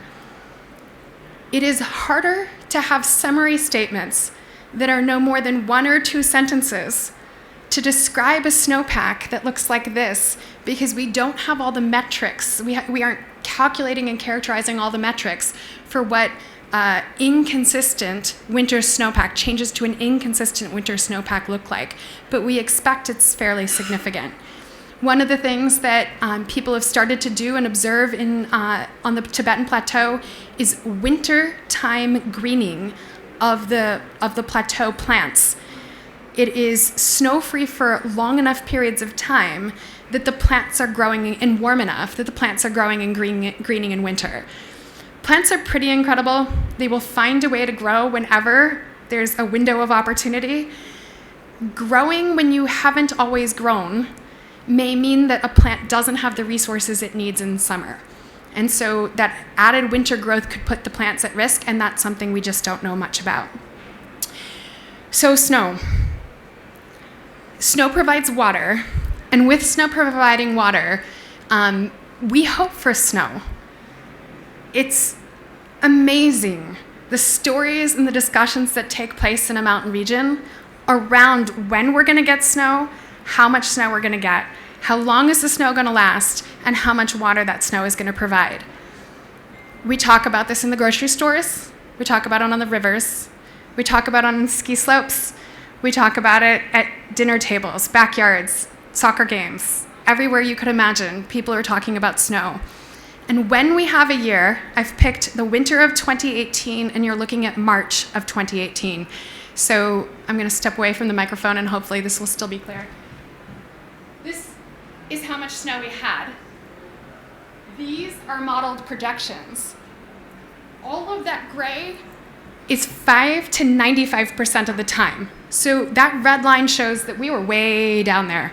We were about to go to record low snowpack in 2018 in Colorado, in the San Juan Mountains. So we talked even more about snow. We already talk a lot about snow. When there isn't a lot of snow, you talk even more about snow. And everyone talks about the snow we're going to get. Don't worry, it'll snow in March. When March came and went and we didn't have much snow, don't worry, we get a lot of snow some years in April. It'll snow in April. When we didn't have a lot of snow in April, people started even moving into that space. It'll snow in May. It'll be fine. We'll still have water this year because it will snow in May. It doesn't almost ever snow a lot in May. It snows a little. We don't get vast amounts of snow. As I read and thought about this, so then I put this in the context of years, drought years. So a low snow year is a snow drought, and persistent drought is when you have years of dry times. In years of dry times, we also hope for and consider that the water will come. In this year, the water didn't come. The hoping for water wasn't enough. And so we had to adapt, and we had to manage in a system where the water wasn't there. And the ranchers that I spoke with at different times that I connected with people across my region, they spoke of using all of their water allotments for the summer, the whole growing season, by the end of May. They had to pay everything forward with water and then hope that rain would come. Because if the rains didn't come, they weren't going to have successful crops that summer. And maybe they can do that for 1 year, but how many years can you do that for? In addition to the snow providing water, the water that we use to grow plants and to drink, the water provides the needed wetness to the earth in a dry region where when we don't have enough snow, we have fires. So in 2018, when it never snowed in winter, it didn't snow in March, it didn't snow in May, and it didn't snow in April, the other thing we were all talking about was fire. We all knew that the conditions for a wildfire were high, and if there was a spark, we would get a wildfire. This fire that you're looking at is a picture taken by one of my students. She lives at the base of the area, in the community adjacent to where these lands are that burned. 55,000 acres burned, an entire watershed. It was protected wilderness area, but protection for conservation in a wilderness area, fire doesn't, it will cross those bounds. And she works, she's lived there her whole life. She's a student at the college, and she works doing trail rides. So during this summer, with this big fire, she had to move out of her home, but they were still trying to manage for the horses. When you stop having tourists come to your region, and nobody's looking for a ride on a trail with a horse, you still have horses that you need to take care of, despite the fact the air is filled with smoke and there's a wildfire across the land. And they were trying to plan for when. When do you know that you have to do something with your horses so that they don't end up where the fire is? The fire doesn't move into where the horses are. And so she and her boss were spending time, is now the time that we let the horses go. And here's their plan. This is where and how people make decisions. Their plan was that they would keep the horses at the trailhead and in their corrals. They did not have a way to move as many horses as they have rapidly. The fire was moving fast enough at one point that they went and bought spray paint. Any guesses what they were going to do with cans of spray paint? Horses, wildfire? It's not a riddle. This is what they really had to make a choice. Her boss made the decision that they would spray paint the phone number on the horses and let the horses go. And the horses would move to safety. And they needed to make a choice early enough that the horses would be able to get up and over a mountain range and into the region where Telluride is. Telluride's a pretty famous ski town. Because that area was not going to burn. It was far enough removed. And so they were trying to time it so that the horses wouldn't be blocked and have to go a different direction from where it is. The fire, in the end, started to move up the mountains in a different direction. They did not need to let the horses go. But these are some of the things that we're talking about here at this conference too, just on a different scale. Where and when do we make decisions? Where and when do we act? And how ridiculous does a decision sound to spray paint phone numbers on a horse? And yet that's the nature of some of the decisions that get put forward as part of planning for if we don't cut fossil fuel use down. What might we need to do in order to manage in an emergency, in a crisis situation? And some of those aren't the choices that we don't want to necessarily make. So in my region, when there isn't enough snow, it's dry, there's enough fuels in the forests burn. I was surprised in working on the IPCC report that this isn't the story for more regions. So in the scientific literature, when you look across studies around the world mountains, a lot of mountain regions are losing snowpack and having wildfires. It's hard to demonstrate with data that those two things are linked. There's lots of reasons why that's hard to do with data, but intuitively, we all knew. People with PhDs in my town knew, people without PhDs in my town knew that we were at risk of wildfire that summer. And so I think, so that type of story isn't in the IPCC report, that there is projected potential increases for risks of wildfire is there, but it's not there in published studies and observed studies of other regions. So when your landscape burns, it looks like this, a forest after fire. That is knee-deep ash that you're looking at. When you walk across the earth, before you're allowed to, I do realize that this is recorded and I just admitted, I understood the ban on where you could go differently than the way it was, and I decided to go for a hike, and I don't regret it because I'd never hiked across the landscape a week after it had burned. And as much as science is something where we want to collect data and have numbers, that's still data. Just because I didn't collect any numbers that day doesn't mean that it isn't data and that it isn't helping me understand the system better. I was shocked at how deep the ash was. And it's not surprising that when the rains came, the river filled. We had to recalibrate the sensors on our instruments for how cloudy the water was using a higher level standard than we'd used before, because this was more cloudy than the highest level standard we'd used in the past. Large pieces of wood, char, ash, and what goes along with all of that is a change in the health and the water quality. The region where I live is also a region where 3 million gallons of acid mine water was released accidentally out of old mines that were never managed for well to protect people's safety. And when 3 million gallons of acid mine drainage water came through the river, there's very little evidence that there was a big fish kill. The stream was already highly impacted by acid mine drainage over a long period of time, and so the fish weren't being affected by that, but they were being affected by a change like this. We're layering different stresses and changes on top of one another, and if we see a fish kill, people then wonder and think, where and what does this symbolize? How can we know that the water is safe for us as well? So lots of people were discussing water quality in a region where we'd already been having a lot of water quality discussions, because this was fall of 2018 and the mine spill was in the summer of 2015. And then what happened?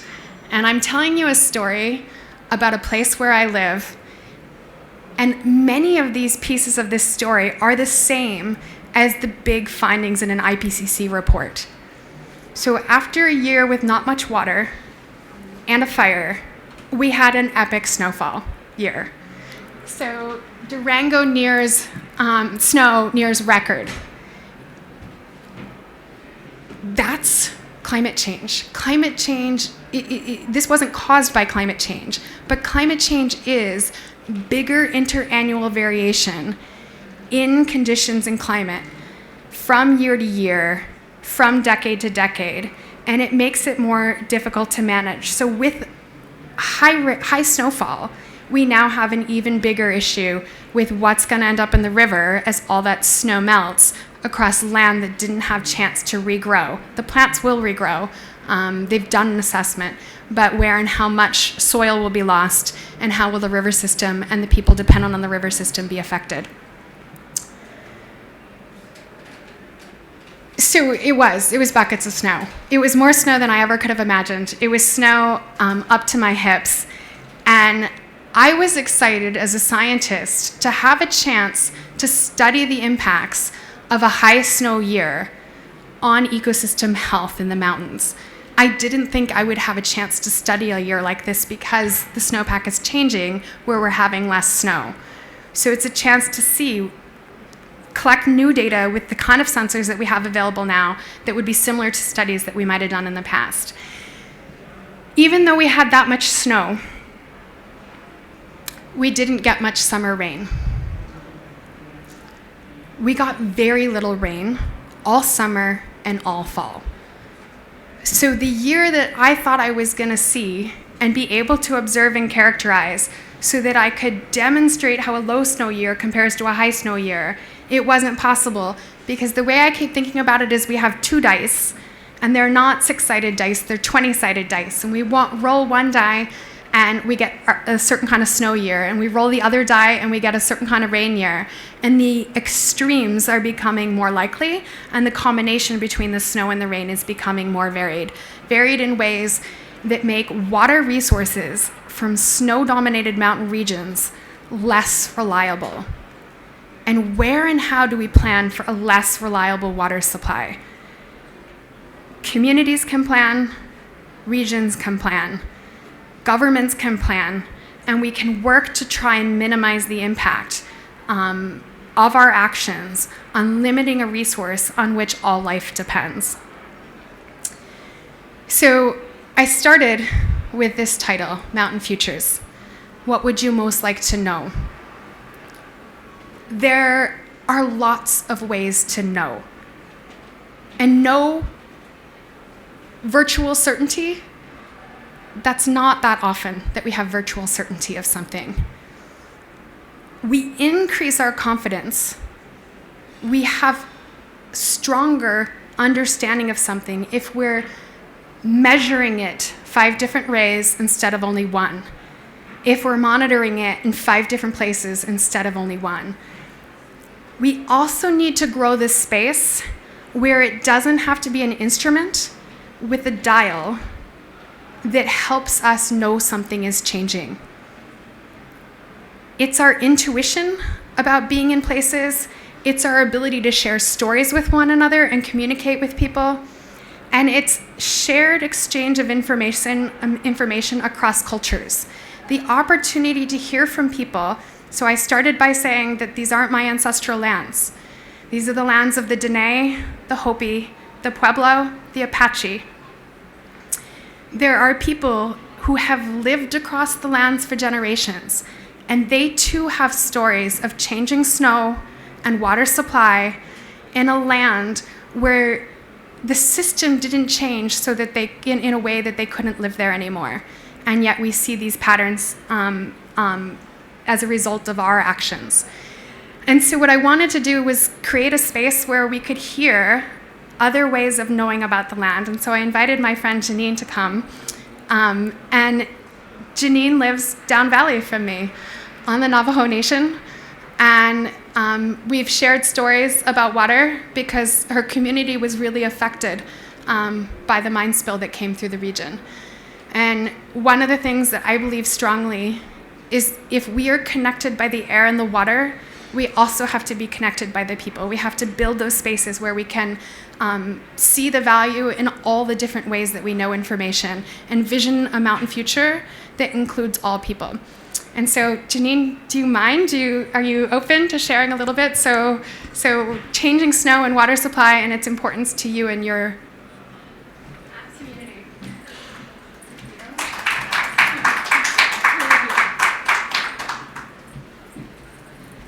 Thank you. No, that was beautiful. And I'm sorry I was late. I had a hard time finding this pavilion. But I just want to say that, there has been not enough information and not enough research into the importance of our mountain ranges and our snowpack. I know that our communities have always been very cognizant of the changes because our entire origin are tied to these waters and tied to the mountains. The rainfall that we get down in our valleys, that dictates when we plant, that dictates when we move, when we harvest, how we herd. But every season, especially when we know the snows are coming, that is part of the process that sets off our giving back to the earth. Before the first frost comes, we go to our mountains. All our mountains are sacred, and they're all held in common. When you look at indigenous peoples' territories and relationships to mountains, the claims of sacred lineage and sacred responsibility overlap no matter how different our tribes are, even across different linguistic groups. An example of this is the mountain ranges that you're talking about, where the Dene, who are Athabascan speaking, share a connection to those mountain ranges with the Ute, with the Apaches, with the Pueblos, and we come from very different cultures.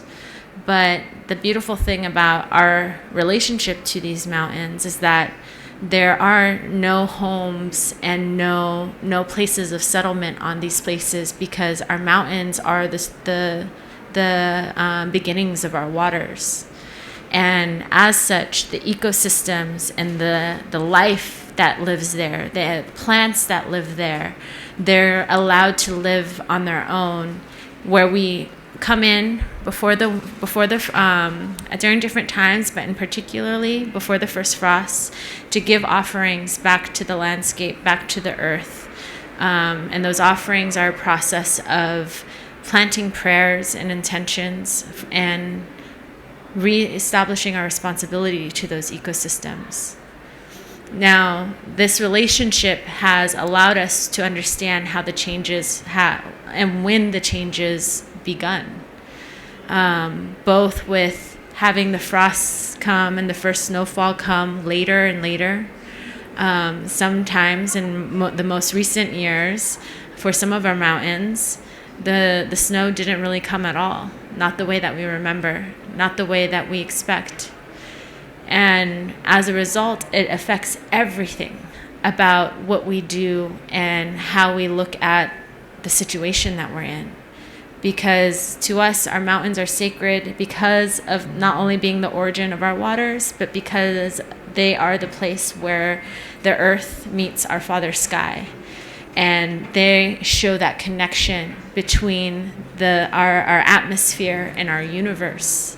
And we know that the sources of water that come from the snow are sacred for that reason. And they're the sources that feed all of life. And they are responsible for giving us our medicines, for giving us our sacred wild foods, and for sustaining the other forms of life that we also depend on. And our responsibility in managing and taking care of those ecosystems to maintain those stories and those oral histories and continue those practices of giving offerings and giving thanks, of going to harvest and taking care of the forests and taking care of the meadows and the wetlands that are all a part of these complex ecosystems, but also in tracking and maintaining our relationship with the snow, our first water. Are what we understand to be our first waters. And it's been really hard for our elders who have seen these changes and know it's not resulting out of any disconnection that we have to these places, but of the economic and the environmental destruction that has been carried out surrounding us, that is leading to the changes in our climate, and that is leading to the spread of the pollution. An example of this is the stories that we have where in Western Navajo, we're dealing with the spread of sand dunes. And Western Navajo is all the way by like Flagstaff, Arizona. It's like central Arizona or northeast Arizona. And we are seeing the spread of sand dunes. And when we started to see this, our elders said the mountains will suffer. And, a lot of us didn't really know what that meant. We're really far away from our mountains at this point. And it was only until recently that we started to find evidence and see and understand through a blend of Western science and a continuation of observing snowpack and snowfall and precipitation patterns, that the loss in soil moisture was leading to greater and greater dust storms. And this dust was being pushed all the way up into the upper watershed of our San Juan Basin, which is where the mountain ranges that we're talking about.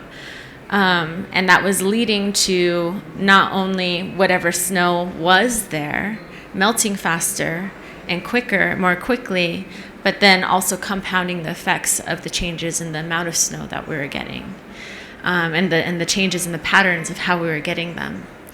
And so this is how our elder knew, who does not go to these mountains regularly, they're very far away, but just through our traditional knowledge, what the impacts were going to be from this. And it's just based off of so many generations of oral histories, of stories, of understanding, of tracking through our own knowledge systems, these connections of our different ecosystems. So it comes from these pilgrimages to give offerings to these mountains, because the people have followed the waters, and that's how we, carry these things out. So it doesn't matter how far away they are, they go to the headwaters, and every time it leads us to one of our sacred mountain ranges. And so because we've always established that relationship, We have so much embedded in our traditions and in our ceremonies about what our responsibilities are to maintaining that balance. And right now that responsibility is shifting and changing for this new generation, for my generation, and all of the generations after us, because we have this challenge of anthropogenic change that we have to address, and it's no longer enough for us to continue just those practices. We have to come to spaces like this to educate and to fight and to ensure that the rights of our peoples are incorporated in all of these discussions, because our continuance of those relationships and the evolution of our land management practices are very much hindered by real archaic and ridiculously idiotic land use policies that promote private property and that promote harmful forms of conservation and harmful forms of forest management that aren't building the resiliency that our ecosystems need.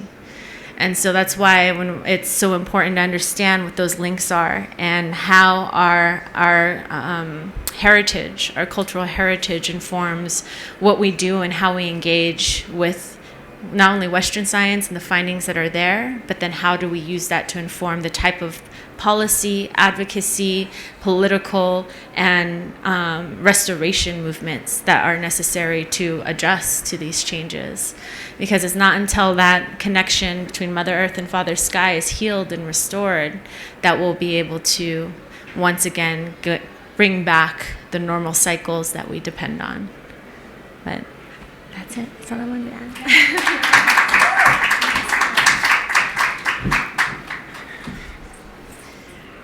So what would we most like to know? We'd like to know that we're going to be okay. We'd like to know that our children will be okay and the children of others will be okay. We may not know that the choices we make today will lead us down a path that doesn't keep us all safe until we get past one of these tipping points. Tipping points is one of the things that you hear and see in all of the climate science reports. Until we've crossed that tipping point. So we have to make the choices we need to make before the tipping point. Because if we only know after we've crossed it, it's too late. And then we're in that space of many more people being hurt and harmed. And that's not what any of us want. So the next slide is going to look really complicated. And it's from the SROC report. It's from the mountain chapter. And I'm not going to go into a lot of detail. Look for spaces that are blank, squares that are blank. Okay, ready? Global mountains, world mountains, regions of the world where there is high mountain terrain, rugged, enough topographic variation, and high enough. That's how a region of the Earth ends up in this map. And then what you're looking at are changes in the physical system. The second row of boxes is changes in the ecosystems, and the third row of boxes is changes in ecosystem services and the benefits of these systems. I want you to look at the blank ones. Everything that's got a box that has something in it means that we could find a peer-reviewed study in the scientific literature that said there's a cryospheric change and there is so cryospheric change is in the first column, and then there's an ecosystem response or human system response. Wherever you see a blank box, our minds, I think it's too likely that our minds go to think, oh, nothing's happening there, that place is safe. When in fact, what it's really hard to figure out how to put this in a figure legend, in a report, never mind explain it to policymakers, which is why I wanted to make sure it was part of my talk today. Those blank boxes mean that we don't have any peer-reviewed scientific studies that achieve and meet the scope of what we were tasked to do. That does not mean we don't have any information to understand where and how those mountain regions are changing. It means that we need to connect to and talk to people, because people live in these places and they know how these places are changing. And if we build this space where we're all more connected, we can fill in all the boxes in ways that we can't fill them in just with the peer-reviewed journal articles. And so the blank boxes made me really nervous. I think they made Regina nervous. They made lots of us really nervous because it was missing. So one last final message, and then I'm happy to take questions and have discussion. I put this into my press release because, again, the thing that was so striking to me about this effort to understand, to go from what I know best, the mountains that I've studied for 25 years, to putting them in the context of the global mountain system, is how many places we know there are stories, but there are people living in those places, but we don't have data to put into the report. And yet we're using data to inform decision making at events like this. The press are asking me questions about the data. And so I decided to tell the press a different story rather than to only tell them the story that they were asking me to tell them. I said that the melt of ice and snow needs to lead to the rise of compassion. Concern, commitment, and action on climate change should not depend on which places, which species, or which people are impacted. Instead, they should be motivated by our compassion for others. Oftentimes, what press were asking me to do was to name a place. Well, you say that there's changing snow and there's a decrease in water resources. Tell us where. And they wanted me to name one place, 2 places. But this map looks like this. And so to be giving a report to the press that is backed by the science, I felt like I can name the couple places that we've got these studies that we've done, but oftentimes the number of studies we've done are limited by how available the resources are to pay for the studies, and by wanting to engage in very constructive ways if you're going to go somewhere and do a study and understand where and how the snow is changing in a place that's someone's home. So we have to grow the space of the different ways of knowing, and we have to grow our commitment and have it based on compassion. And that through changes, though the changes to the Earth's oceans and cryosphere are immense, our future does not depend on the past. Our future depends on who we are and what we can do together. Thank you all for coming. I'm looking forward to some questions. Thanks. So, time for questions?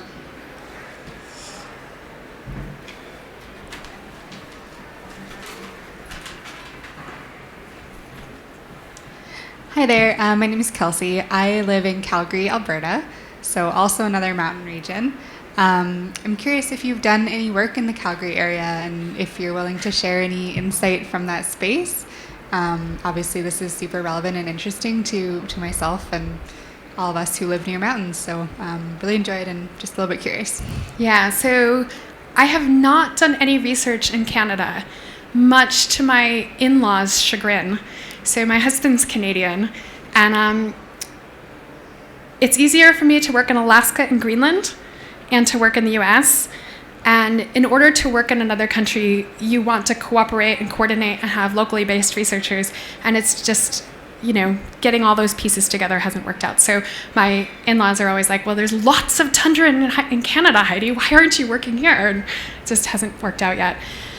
For the studies that have been done in the Northern Rockies, there weren't as many as across the Southern Rockies and into Montana. But that region is a more studied region. It has the added component, which is that there's also lots of glaciers. And so one of the things that I think would be really interesting to study about that region is that there's lots of snow. And some regions with glaciers don't have much snow. But we're talking about a region that's big, has lots of glaciers.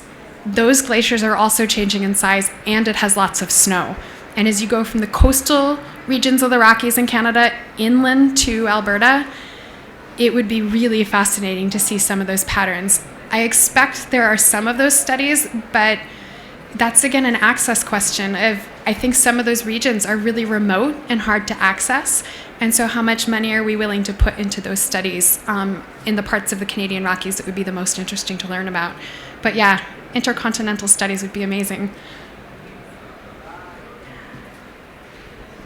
Hello, Heidi. Heidi and I went to Antarctica together 3 years ago. I think one of the most insightful things that you said, which I hadn't heard on the many panels I've sat in on the last 3 days, is this idea of incorporating, even though we don't have peer-reviewed literature, that does not mean that there is no knowledge. And I'm wondering if, in your experience writing this report, if other people have felt the same way, and if there's any push to incorporate local traditional indigenous knowledge in a official way into any of these future reports, and if not, how do you recommend we could do that? That is in part why I wanted to come and be part of the COP, is because I want to see more of that happen. There were several studies that we included in the report that were traditional ecological knowledge studies. So if a study like that is done, there's no reason why you can't include it. There was one discussion I had with a colleague where I misunderstood, I think, what he was saying. And at first it sounded like he was saying we need to limit how strong and bold the language of confidence is, because that's what IPCC reports do, in this statement that we were writing into the report, because it was based on a single study and it was a traditional ecological knowledge study. And I was trying to get a sense from him whether he thought that meant it wasn't as rigorous, that it wasn't contributing to the same level. And that was not what he meant. So here's what he meant by what I misinterpreted. When you're a researcher, a social science researcher, and the study is based in Bhutan, and you go to people and you ask questions, and you ask them questions about, is the snow changed? You ask lots of questions about the ways that the snow has changed. And then you also ask them a whole series of questions that are about where and how the ecosystems and the agricultural practices have been changing.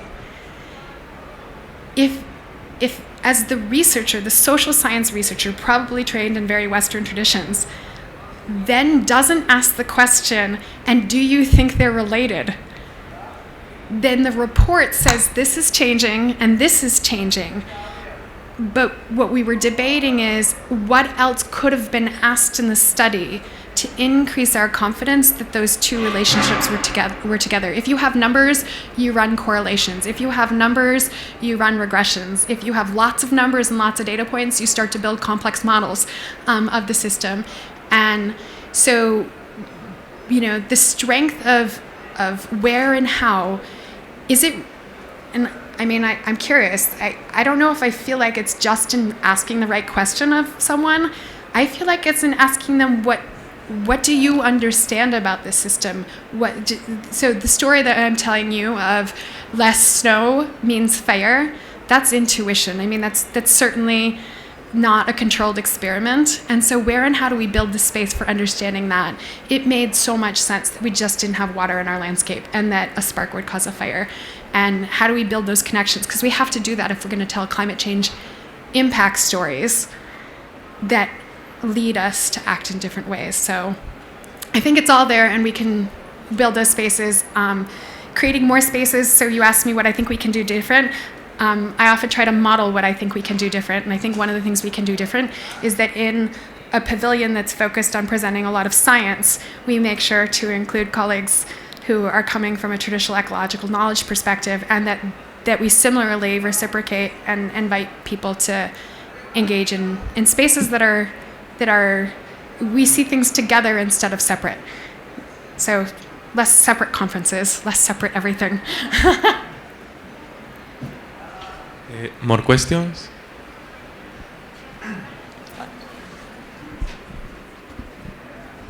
Thank you very much. I am Eric from the French delegation. So I'm here as a negotiator, but in the past I have been a snow scientist. I'm living in mountains in the Alps as well. So I have to pass on. I'm very, very pleased to see how much you are engaged in your research, and also connecting people, not indigenous people, but people. The name indigenous is not really easy to say, but people who live there from a long time. And so you mentioned that there is an increase in the internal viability of snowpack, mentioning very deep snowpack in 2019. In France, we had we each record, high level record for snow in 2018, but I'm not sure that there has been a real attribution to climate change of these records for high level of snow. So maybe you have more recent information that I have, but well, I don't know. So I'm trying to think if I understood the question correctly. Thank you for coming. Thank you for being here. And the French government also contributed to the support for the pavilion and some meetings that we had to prepare for this. So we're very appreciative of the role that France is taking for commitment on climate. I don't keep track of the weather in Europe very well. And what I understood from what you said is that you are also seeing high and low snow years. And what I thought I also might have understood is that when our snowpack is high, you may be seeing low snow years. And when your snowpack is high, we may be seeing high snow years. Sometimes I think it works that way. Those kind of patterns are the next level of what we need to understand about how interconnected our planet is. Because I'm not surprised that a region would get a lot of snow at the same time that another region doesn't get a lot of snow, and that those regions might be on different continents. And that highlights that there's an interconnection to the poles and an interconnection to the oceans. And we know that parts of those are the atmosphere-ocean interactions. And that creates resilience, that one region would get a lot of snow when another region's not getting a lot of snow, but not if they're not, in terms of, then global transport and food moving around, it creates some resilience. But in terms of water, it doesn't create resilience because we're not going to move the water across those places. And so building the understanding of those complexities to global connectedness of distant regions, we looked for some of those studies, but there aren't as many as you would think, because that takes very coordinated efforts on research. Either that or us having a beer and trading stories about which were the good snow years, but that would be anecdotal. I'm sorry, a glass of wine. I did go to France this fall and everybody told me, make sure to drink the wine. We still have time for questions. Okay. Thank you again. That was really wonderful. And I am coming here from Minnesota, so we do not have mountains. But we have a really close relationship with our waters and the way that we manage our waters. And so I'm really curious, especially after Janine mentioned how water management is such a big challenge, especially with the increased variation in snow and the watersheds. You contributed to a study for international negotiations, and how do you work at the local level for that management, especially knowing that these rivers are going to Mexico and in other regions as well? That is a fantastic question. I tell stories, and I talk to people, and I listen. And someone asked something like the question that you just asked, but in a different way. They said, so I live in a region of the U.S. that's fairly conservative, in a region of the U.S. Where a fair number of people don't yet accept that the climate system is changing and that we've done it. And yet they're members of my community, and I'm a member of their community, and we still shop at the same grocery stores, and we still have kids on the same sporting events. And so a piece of what I do on the local level is listen. And the question this sort of similar question that was asked, and it was over in the We're Still In It booth. So there's a big subnational effort in the US to manage for climate change at a time that the federal government isn't. And the question was, what would you say to a climate change denier, somebody who doesn't yet accept climate change? And I would never call them out in person as not accepting it. Instead, I would listen and engage in a conversation and try to understand where and what's the framing and the logic. What are they building the pieces off of?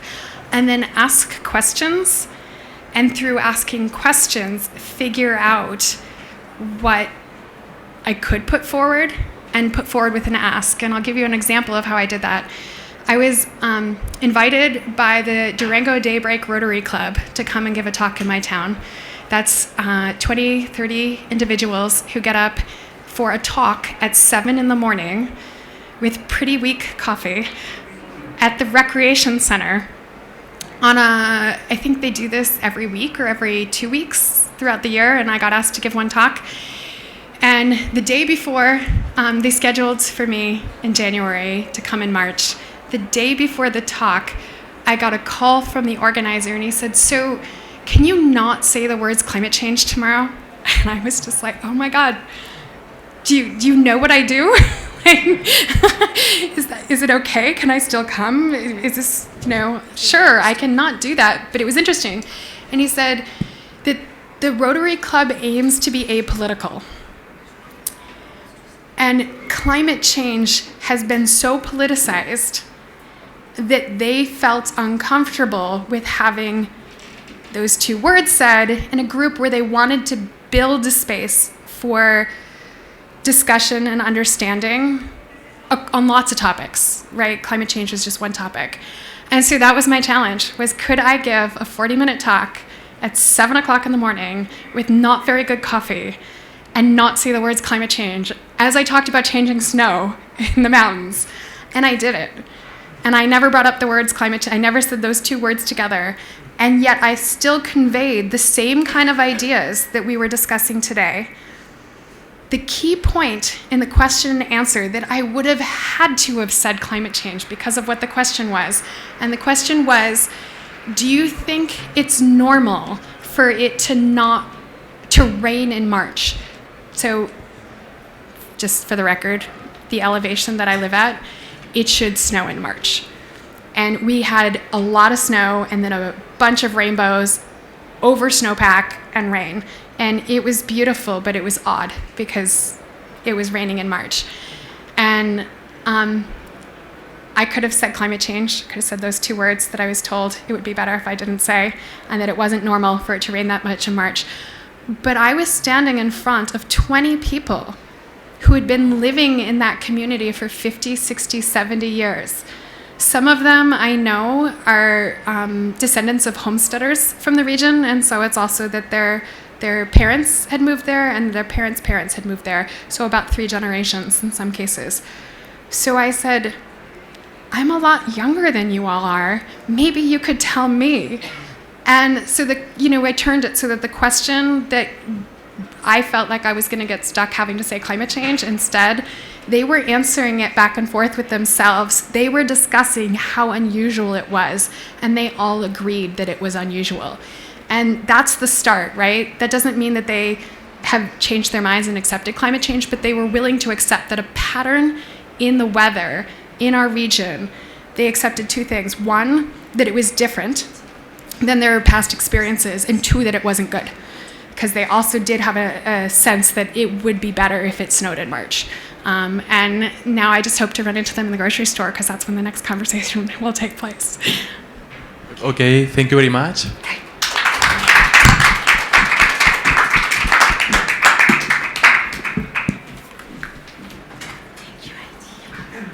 Thank you so much, Heidi, for this fantastic side event. We have another side event starting in just a few minutes, and I really encourage you to stay here a little bit longer, because this will be given by Professor Regina Hock from the University of Fairbanks. And this talk will focus on the changes of glaciers in the past and in the future, and how does the retreat of glaciers and glaciers melting is impacting water resources all around the world, and with a special focus on high mountain Asia. So we'll take 5 minutes just to get set up properly, and see you in 5 minutes. Okay, so.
Good afternoon, everyone. Thank you all so much for joining us here at the Cryosphere Pavilion in Hall number 8. And for those of you who are following us online, welcome. As you know, today is International Mountain Day. Here at the Cryosphere Pavilion, we are celebrating mountain glaciers and also snow.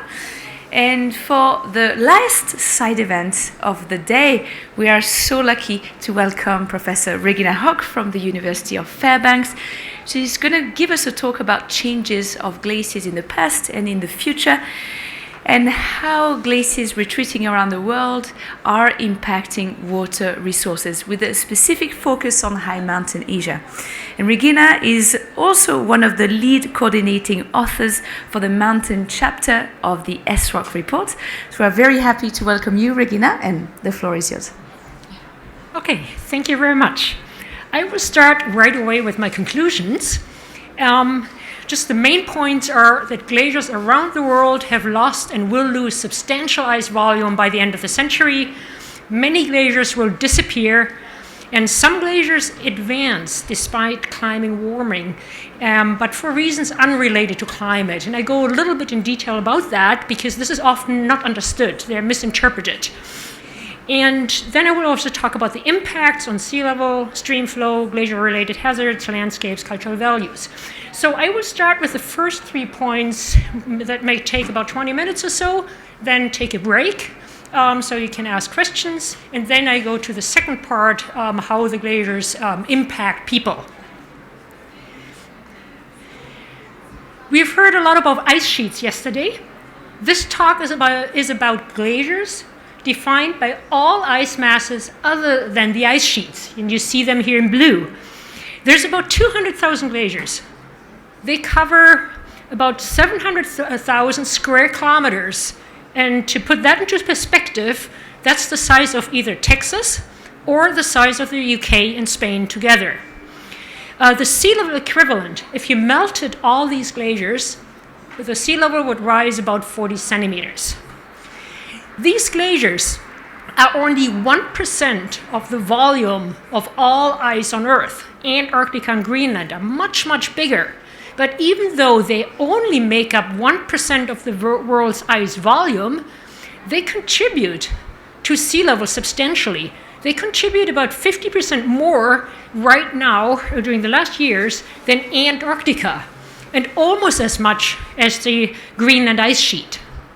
About 0.61 millimeters per year.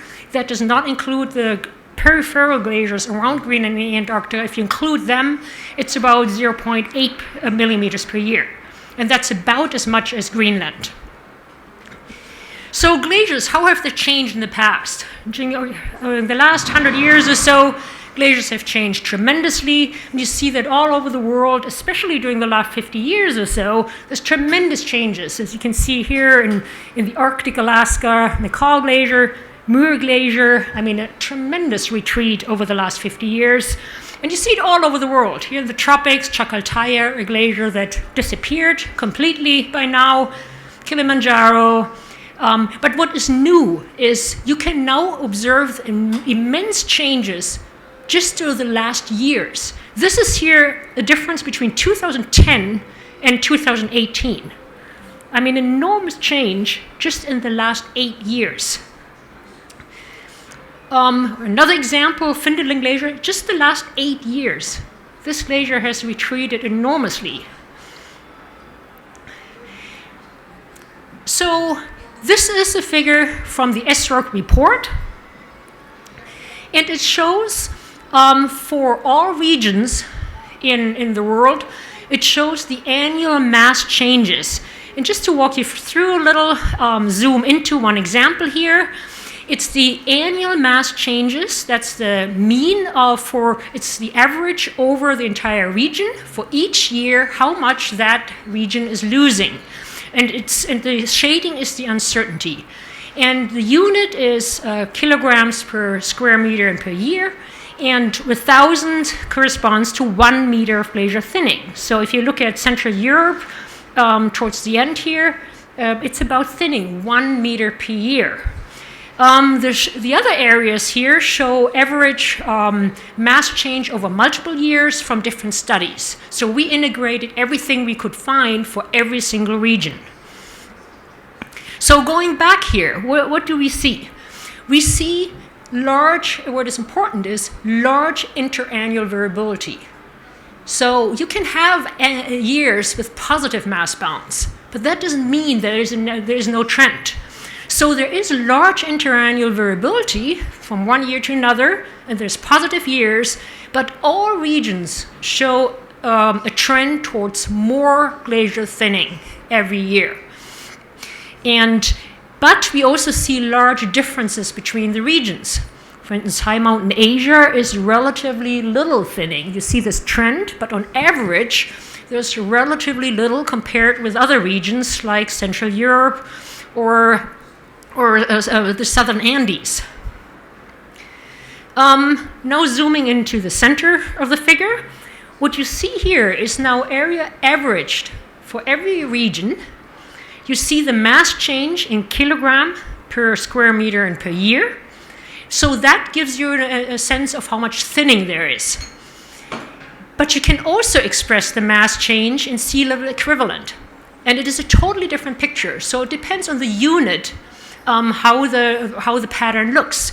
So you can see that there's huge thinning. The highest thinning rates are in Patagonia and in Central Europe and the Caucasus. But those, especially here, Central Europe and the Caucasus, those regions don't matter much for sea level. For sea level, it's the regions where there's a lot of ice, because the sea level equivalent is the area times the thinning. So Alaska doesn't have that much thinning, but it's a huge area. So Alaska is one of the largest regional contributors to sea level rise. So one question is, of course, why do glaciers retreat? They are largely a function of temperature. Temperature is the main driver. And this is here a study that looked at how much is the anthropogenic component of mass change. And this is here a model one with using only a natural climate scenario. And there's also the observations. And in red, if you include both anthropogenic and natural forcing.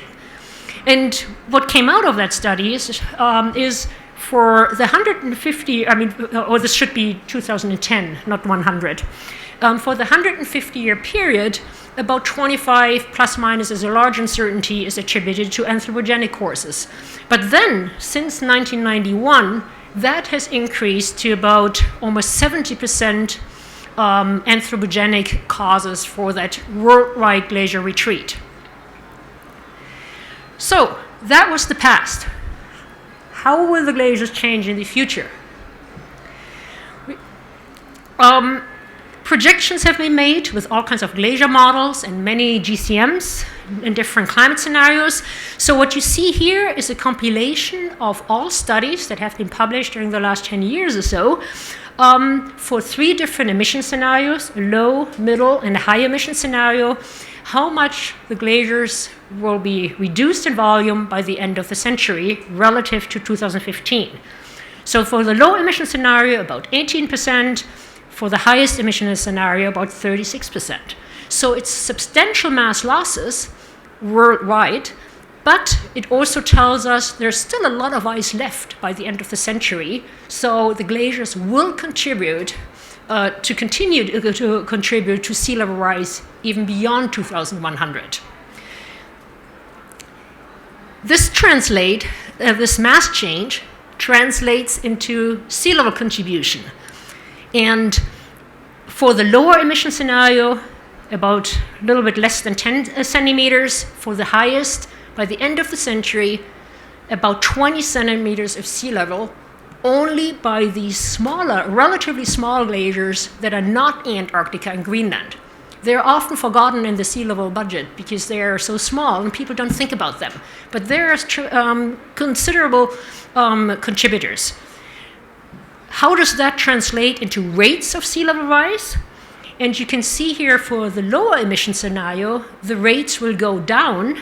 They reached almost already a peak, and that's because the glaciers, they retreat and stabilize. So they're not contributing that much anymore. For the high emission scenario, the rates increase essentially throughout the century, even though the glaciers retreat, but they cannot stabilize. It's just too much melting going on.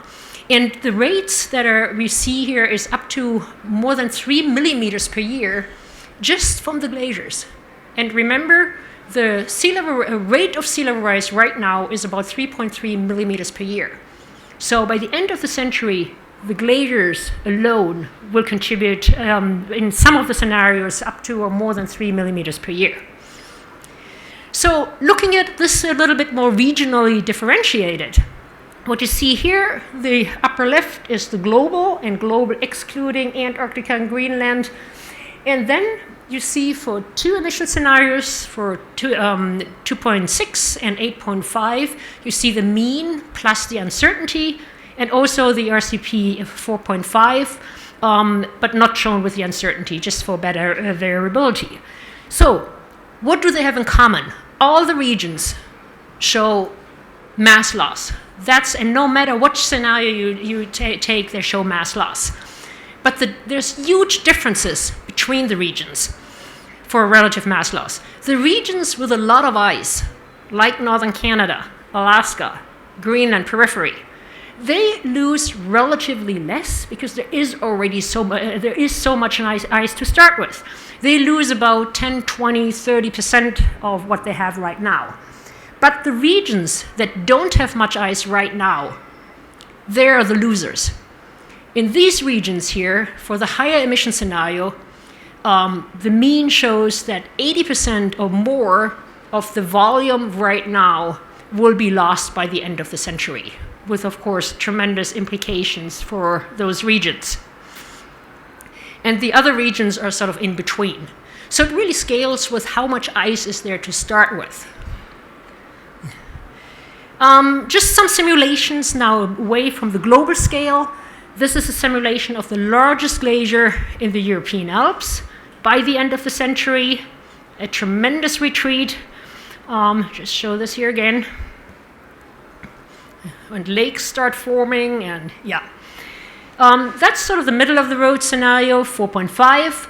If we compare this to the high emission scenario and low emission scenario, in the beginning, they're not very much different for the first sort of decades. But towards the end of the century, there's a dramatic difference. I mean, it almost disappears. So many glaciers will disappear by the end of the century. We see that already. This is an example here from Switzerland. So back to what is just in the last years what's happening, from 2006 to 2018. And only from 2017 to 2019, a tremendous difference. This glacier lost like 40% of its area in like a year and a half. To Alaska. This is a simulation of the Juneau ice field. The Juneau ice field has about 50% more ice than the entire European Alps together. This is a huge ice mass. And this is a simulation until the end of the century under RCP 6.0. You see a tremendous retreat, volume loss, and if you look at time slices here, by the end of the century, about 50-60% of the volume lost and the area. We looked here at some interesting experiments, and which I find very encouraging. We looked at, we kept the climate, we ran the scenarios, the RCP scenario, but then we kept the climate constant. If we keep it constant at current climate, the ice field stabilizes at about 86%. If we keep the constant the climate here 2010 to 2040, it also stabilizes. So what essentially the bottom line is here is it matters which scenario you follow. So there's a huge, huge difference if you stabilize the climate at these different scenarios. If you go until the end of the century and then stabilize it, the ice field is doomed.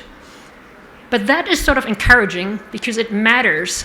The scenario matters, and we can do something to save this ice field, even though at a lower level, but a lot of ice will be left. So this is really simulations down to 3,000 years. So for the Juneau ice field, we have large projected mass losses. Depends very much on the scenario. But the ice field is less susceptible to climate warming because the glaciers can retreat to high mountains. Whereas other ice fields in Alaska and around the world, like here Yakutat Glacier, also a huge glacier. This is just one glacier, 300 square kilometers. It's doomed. Current climate, it will disappear. And that is because it is too low. It's a low-lying ice field. The glacier retreats, but it cannot retreat to higher elevation. So the response of glaciers here to climate change does not only depend on the climate, but very much also on the geometry of the glacier, on the physical setting of the glacier. So a huge difference. These glaciers are very, very close to each other. One can be stabilized and can be safe. And another one is doomed. No matter what scenario you use, even current climate, it will disappear. So almost all glaciers, the vast majority of glaciers in the world, retreat. and lose mass. But some advance. And I want to go through a little bit why, because they get a lot of attention. And they often are misinterpreted, either saying, oh, there is no climate change, or saying like the glaciers are not good indicators of climate change. But I want to just lead you through the three main causes of these advances. One cause is, of course, climatic, that we have locally, like here in Norway, Briksdalsbreen was advancing into a forest. Here, people are running away from the advancing glacier. And that happened because of more snow. There was, over a few years, there was about 100% more snow than before, and the glaciers, especially the steep ones, reacted immediately and advanced. So that was a climate cause. Some glaciers in New Zealand also in the 90s advanced, and that was also a climate cause, but not precipitation, but in this case here, a few glaciers here you see advancing, especially the steeper ones, and that was also local regional cooling. So even though we have this global warming, but regionally you can get advances because of either more snow or locally and for a shorter period of time reduced temperatures. And especially if the glaciers are in a maritime climate, they react very, very fast. Another reason why glaciers can advance, that's especially the tidewater glaciers. Tidewater glaciers are glaciers that end in the sea, in the ocean, and they have a very, very different dynamic. And those often produce headlines, like here in Alaska, Hubbard Glacier defies climate change, continues advancing. It has advanced for about 100 years. And this one is has some significance. It advanced in 2002 up to here. It was cutting off that fjord here to the right, and then it retreated again, but now it is again advancing. And if that happens, that has major implications, because this fjord, if it's cut off, the sea level will rise in that fjord, and the streams may reverse direction, and there's a lot of salmon fishery, and they will be directly impacted. But probably this is going to continue. This will continue, the glacier will advance, and at some point this is going to happen. Another example here in Alaska is Taku Glacier. It has advanced for decades. This is here, a boat was here in 1939. The boat was right here. At that point, there was already tourists on a steamboat looking at the glacier. The glacier has advanced several tens of kilometers since. And at the same time, a neighboring glacier, like Hubbard Glacier, is advancing. Columbia Glacier is very, very close. It's essentially the same climate. It has retreated since the 1980s more than 20 kilometers. So this is now where the front is, over there.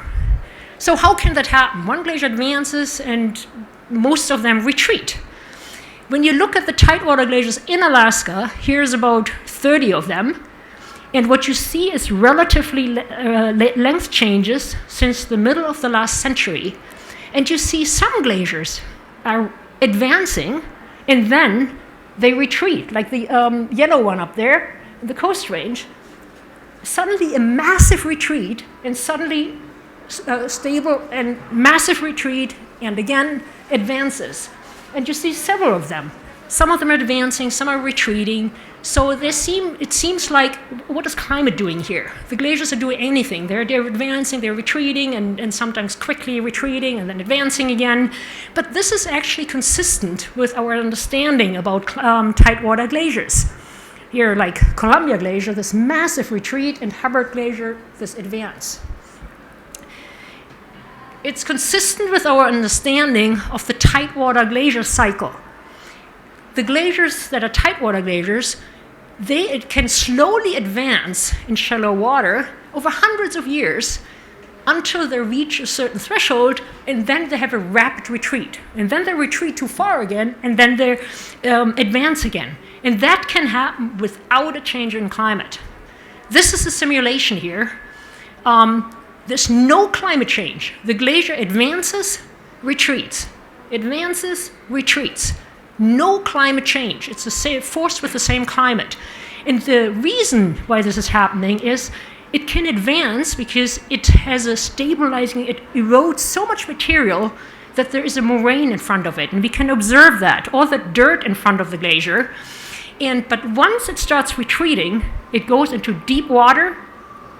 Glaciers hate water. If they get into water, they destabilize. They're not stable. So it retreats rapidly too far, and then the cycle can start again.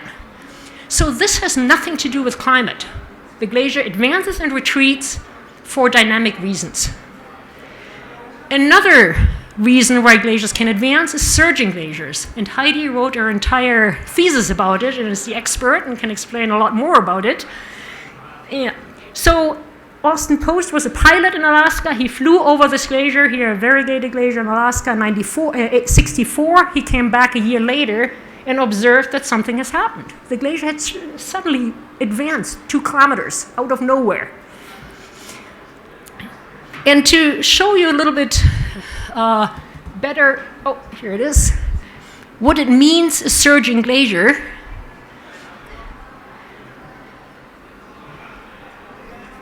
This is a surging glacier. The glacier is advancing here in Svalbard. This has nothing to do with climate. It is advancing, if you put your tent here and go for a hike for a week, I mean, you come back and it's gone because it's advancing like 10, 20, 30 meters a day. And this just happens out of nowhere. And these surging glaciers, they do that in cycles. They do that for like a year or two. It can advance like many, many kilometers. And then they retreat again for decades. And then they do it again. It's also a cycle. And it's unrelated to climate. It's their own dynamic behavior, which is related to, it's still not very well understood, but it's related to some basal conditions. It just gets suddenly slippery at the base of the glacier, and the glacier starts advancing. So let's go back. So another example here in Svalbard, these glaciers, they are all over the world, but concentrated in Svalbard and Alaska and the Karakoram in some regions. But it's only a tiny, tiny percent of all glaciers that do that. So here, another one, the front was there where the red line is. In 2009, just sort of a few months later, the glacier had advanced 8 kilometers. It has nothing to do with climate, it's glacier dynamics. Or the greatest recorded surge advances are 21 kilometers for a glacier on Svalbard. And that happens over a period of months or a year or 2 or something like that. Or 12 kilometers in a 2-month period for a glacier on the Karakoram. So hopefully I could convince you that advancing glaciers, they are, I mean, first of all, the exception. They get a lot of media attention, but it's a tiny percent of the glaciers in the world doing that. And those that are doing it are mostly because of tidewater glacier cycles or surging glaciers, has essentially nothing to do with climate. Worldwide, glaciers are losing mass due to climate change. That's the vast majority of the glaciers. So this is the end of my part 2. And I just put up here this first slide again that has the conclusions. And I'm happy to take any questions before I then take a short break. And then I go into the impacts. What does that actually mean for people? Can you go back to the Karakoram slide?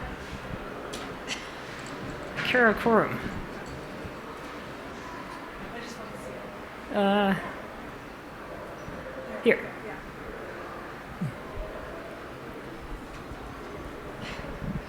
But just clarifying then, that's now seen as a surge as opposed to an advance, the Karakoram, or? I don't know about this one though. Yeah. I mean, this is a surge. Yes, I mean, 12 kilometers in 2 months, you can't get with climate. No way. I'm just asking because that's the one I hear back as more of a policy person most often. Everybody knows about the Karakoram, and it's termed in terms of it's advancing, it's gaining mass, but really this was more of a surge behavior then.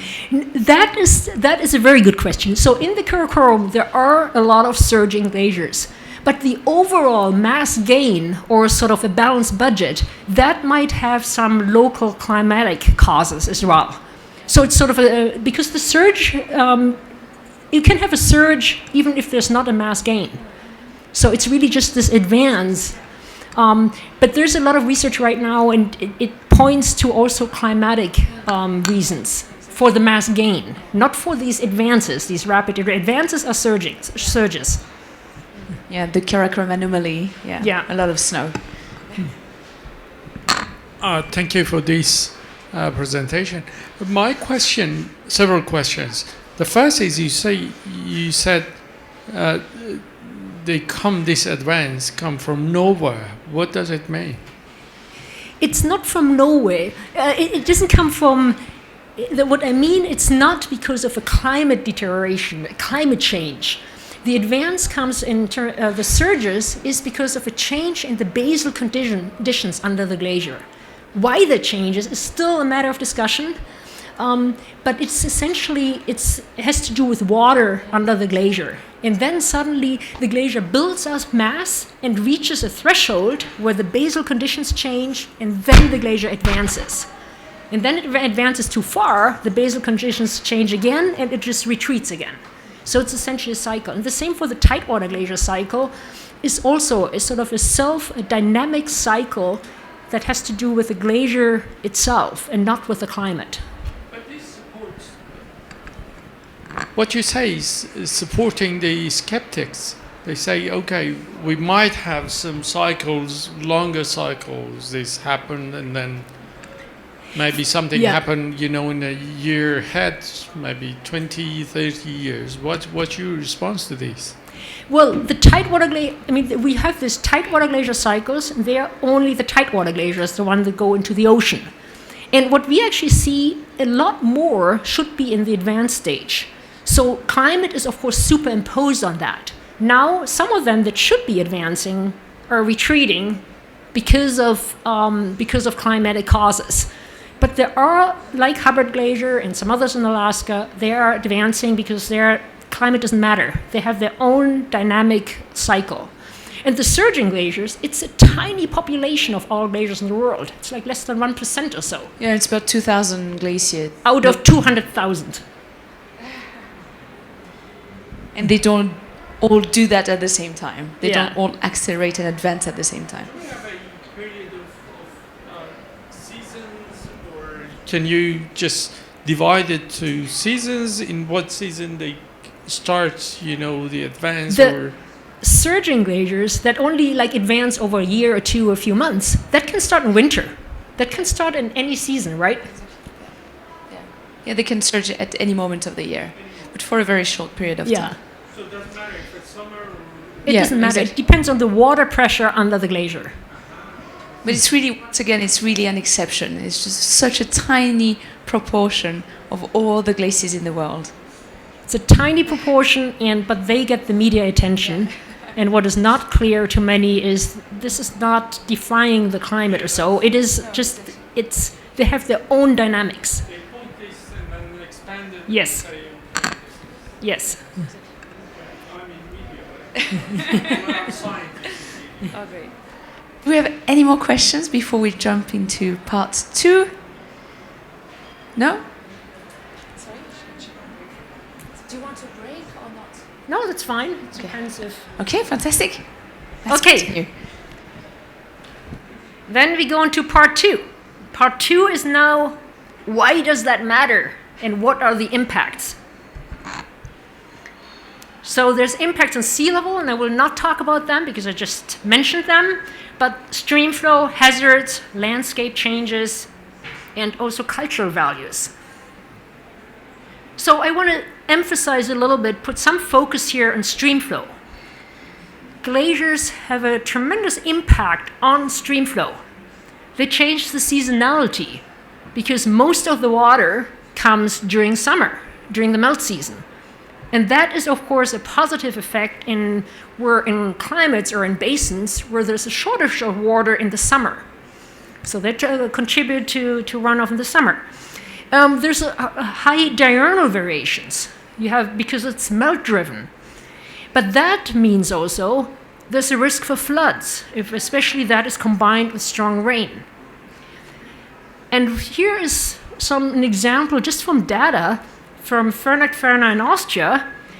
There's a period of balanced mass budget in the 70s, 80s, and blue is how the hydrograph looked like. Red is how it looked just 20 years later. So the peaks are suddenly, the runoff peaks from that glacier are 10 times higher. And that washed away this research station here because it was built in a time where the hydrograph looked like the blue curve and not the red one. So 10 times more water coming from the glacier. And of course, everybody who's living downstream is affected by that. The glaciers also impact the year-to-year variability because when there's a dry year, there's a lot of melt, so it sort of compensates for that. And the glaciers affect the physical and biogeochemical properties of the water. The temperature, if the glaciers disappear, the stream flow will be warmer, and that can be very, very sensitive for instance, the salmon in Alaska. I mean, a lot of fish have a very, very narrow tolerance for temperature. The main thing I want to talk about here is how does annual runoff is affected. So the total amount of water in a stream, in a catchment that is glaciarized. And that leads me to the concept of peak water. So when a glacier retreats, there's more melt, and you first have more water coming out of the glacier. But as the glacier retreats even further and becomes smaller and smaller, the amount of runoff goes down. And that can be substantial. It can be like 50% or so or more. So it really depends where you are. That's important for water resources. If you want to build a hydropower plant, you want to know on which part of this curve you are. And so important is to know the timing when that peak turns. And that's what it called peak water. This is a figure here from the SWORC report, summarizing essentially all the literature we could find during the last 5-6 years, and there's a lot of literature. What this is shown here is when peak water occurs in different regions in the world for the low emission scenario and the high emission scenario. The bars show a global simulation study modeling every single glacier in the world when there's peak water. So for a region, depending on glaciers have different peak water. So this is why it is sort of spread for all the regions over a period. But you see where the peak is, where most of the area in a certain region has reached peak water. And the circles show other studies that you can find in the literature for smaller regions, for individual catchments or individual glaciers. The regions are sorted by peak water. And what you can see is when you go in regions, especially with little ice, low latitudes, Central Europe, Pyrenees, Caucasus, Western Canada that has small glaciers, North Asia, the peak has already been reached, and the annual runoff is decreasing in most catchments and for most glaciers. Whereas in regions that have a lot of ice, and especially Alaska, the annual runoff is increasing essentially until the end of the century in many, many catchments. So you can see how the peak water, how the timing of the peak water depends here on how much ice there is in the first place. And like Alaska, Iceland, Southern Andes, it's relatively late because there's a lot of ice. And again, this has implications for hydropower, water usage, agriculture, if the water is increasing or decreasing. I want to focus now on high mountain Asia, and this is a new study that will be published next week. We looked here at 22 regions in high mountain Asia, first as the mass changes. To look at peak water, you have to look at the mass change and then see how that translates into runoff. You see huge differences between different regions here in high mountain Asia. Some of them lose almost all their ice under a high emission scenario. Others, like the Karakoram, a lot less. But the entire region loses about 33% under the low emission and 68% under the high emission, and that is higher than the global average. So how does that translate onto peak water? So here is now for the 11 major river basins for 4 different RCPs, emission scenarios, and all of them are like 14 climate models. That's the shading, gives you a sense of uncertainty here. And you can see huge differences depending where you are in the high mountain Asia. Like the Ganges, all the glaciers, this is not the runoff from the Ganges or Brahmaputra, it's the runoff from all the glaciers in that catchment. There's of course a runoff from precipitation and so on. So this is just the runoff from the glaciers. And you see for some basins, like the Ganges, Brahmaputra, Salween, there's not much difference which scenario you follow. It doesn't really matter if it's low emission or high emission. But for others, like the Tarim, or in a Tibetan plateau or so, you see a huge difference between the emission scenarios. So for the low emission scenario, the peak has already passed in many regions, but that's simply because the glaciers are allowed to retreat to higher elevations where they don't produce a net mass loss anymore. Whereas if you have a high emission scenario, they melt a lot more and they can't retreat quickly enough to not produce so much meltwater. So that's why for the higher emission scenario, you produce a lot more water and the peak is later.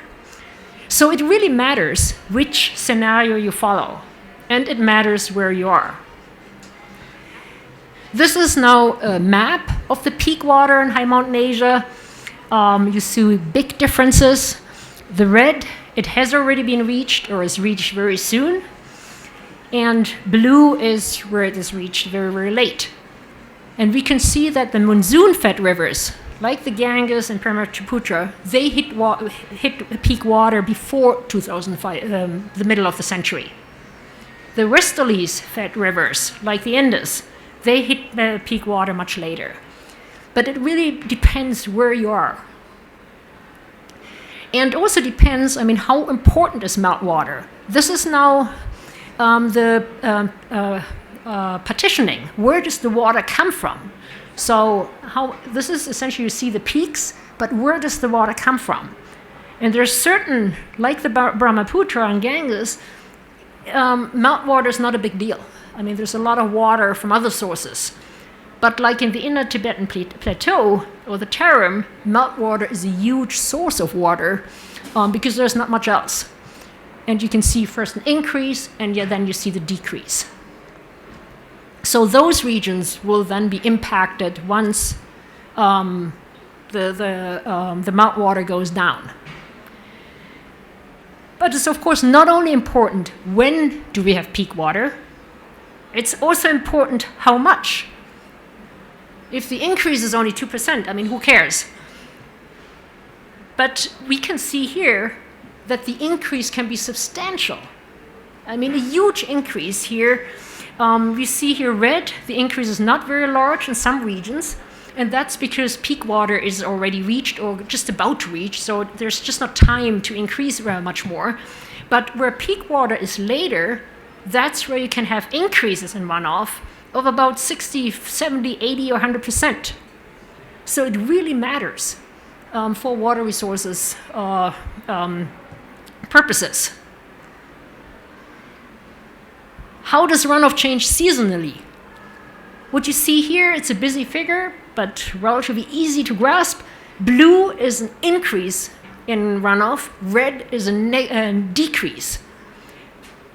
So the question is really, how is this peak water concept now distributed over the year? And what you also see, we see it for June, July, August, September, October in the southern hemisphere. For the other, it's of course December and so on. And for the first row is always 2050, and the second column is 2100. And what we see is that this increase in annual runoff is not distributed equally over the year. And interesting was, essentially everywhere in the world, except some catchments here in South America, there's an increase in June. Then there's mostly a decrease, July, August, September, and in October, in many catchments, an increase. So there is some patterns here. So there's really seasonal differences when you have this increase and when you have a decrease. So it's not only enough to look at the annual change, but also look at the seasonal changes. The same is shown here in form of a map. So in July, again, high mountain Asia as an example, increase almost everywhere, and huge increases. In August, no change or a little bit a decrease. September, huge decrease almost everywhere. And in October, you get a very, very differentiated picture here. In some regions, a huge increase, and others a decrease. So that really depends. So the key messages here, the increases or decreases, it depends also on the season. Then the big question is, do these glacier runoff changes actually matter? The glaciers are only, like in some of the catchments, they're like only 2% of the area, or 5%, or 1%. And what we could show here, which is now for all over the world, for large catchments, everything that is gray means it doesn't matter. It doesn't matter if for the river discharge of the large river basins. I mean, close to the glacier it matters. But for the large basins, it does not matter. But we could identify, and especially high mountain Asia, where there's a dry season, where the glaciers significantly contribute in at least 1 month to the runoff, that it actually does matter. If the glaciers disappear, the runoff of these large rivers is reduced by here 10 or 20 or even more % in at least 1 month of the season. And that is significant. So this is really a hotspot here in high mountain Asia, in these more interior basins where the glaciers contribute substantially to glacier runoff, to the runoff of the big rivers. So the impacts on stream flow, we see changes in seasonality everywhere in the world. We see increases, that is universal around the world, increases in winter runoff.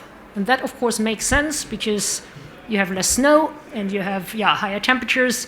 So you melt more in winter instead of in spring and summer. There's earlier spring peaks. We have increases or decreases in summer and annual runoff. And that makes it so complex, so difficult, is because it depends on peak water. So in some regions an increase, in others a decrease, in some months an increase, in others a decrease. So that makes it very, very complex. And there's effects also on water quality. I mentioned already temperature and the effects, for instance, on the salmon in Alaska. But there's also emerging evidence that there is a release of mercury and other contaminants that are stored in glaciers and might impact the quality and the any fish or anything that lives in the streams, or even for human consumption. And that's an emerging field. So there is evidence that mercury and contaminants are released, and also in the SROC report, we report about that. So that was about stream flow. Now I just want to go quickly through some other impacts. Glacier retreat affects slope stability. Like here, a lot of the slope stability in the mountains is because of thawing permafrost, but also when the glaciers thin by hundreds of meters, the slopes, the glacier was essentially stabilizing the slopes, and we see many rock falls and landslides just because the glaciers have thinned so much. There's an impact, of course, on glacier outburst floods, because when the glacier retreats, it often leaves a lake. And the number of lakes has increased and is projected to increase, and that increases the risk for glacier outburst floods. And of course, those are one of the most dangerous and largest impacts that glaciers can have. There was here an outburst flood in 2013 with 4,000 fatalities. So this is huge. The impact of surges, so here a historical picture, finite fauna used to surge in 1601, for instance, and 1772.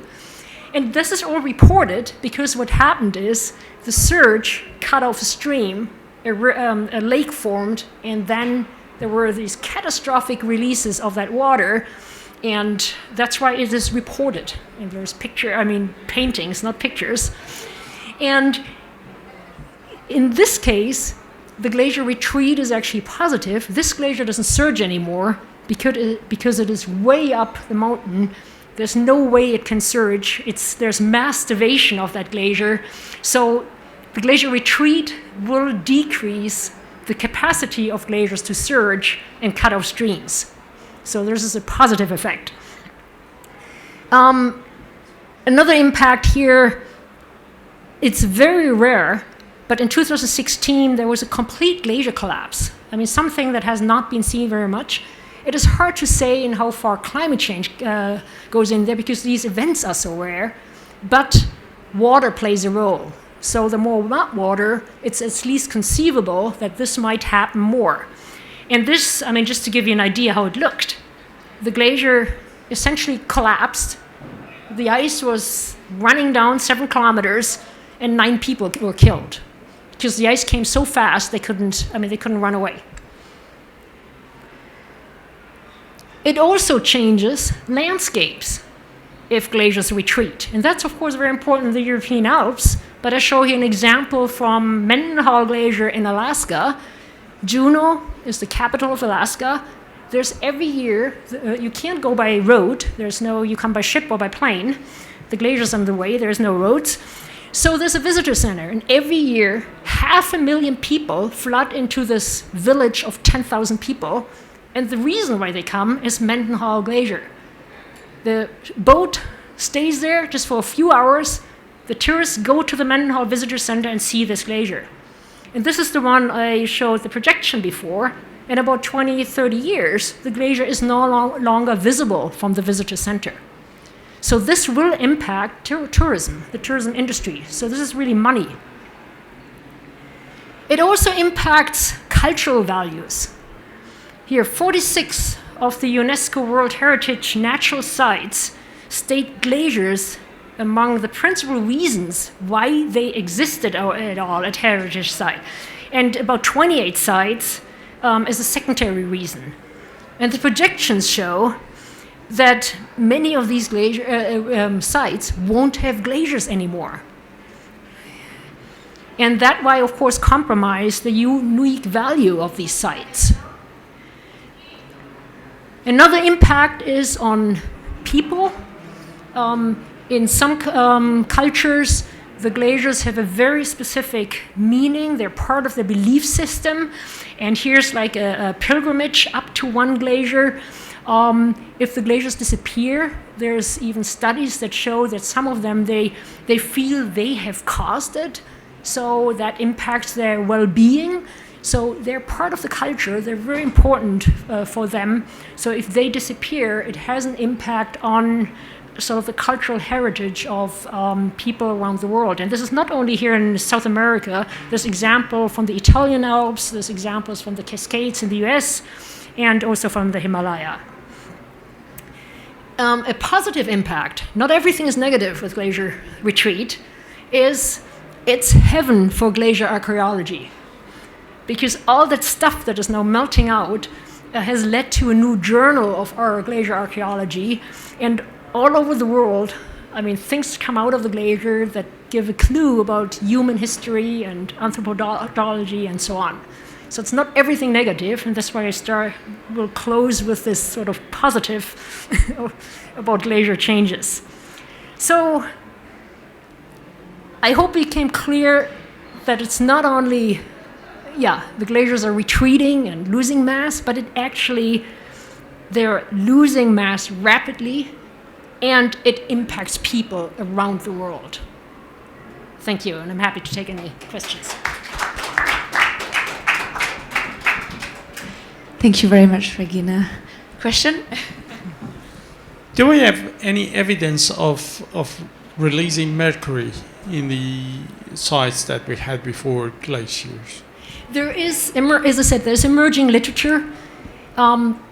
This has been proven. The question is still, it's a different form of mercury.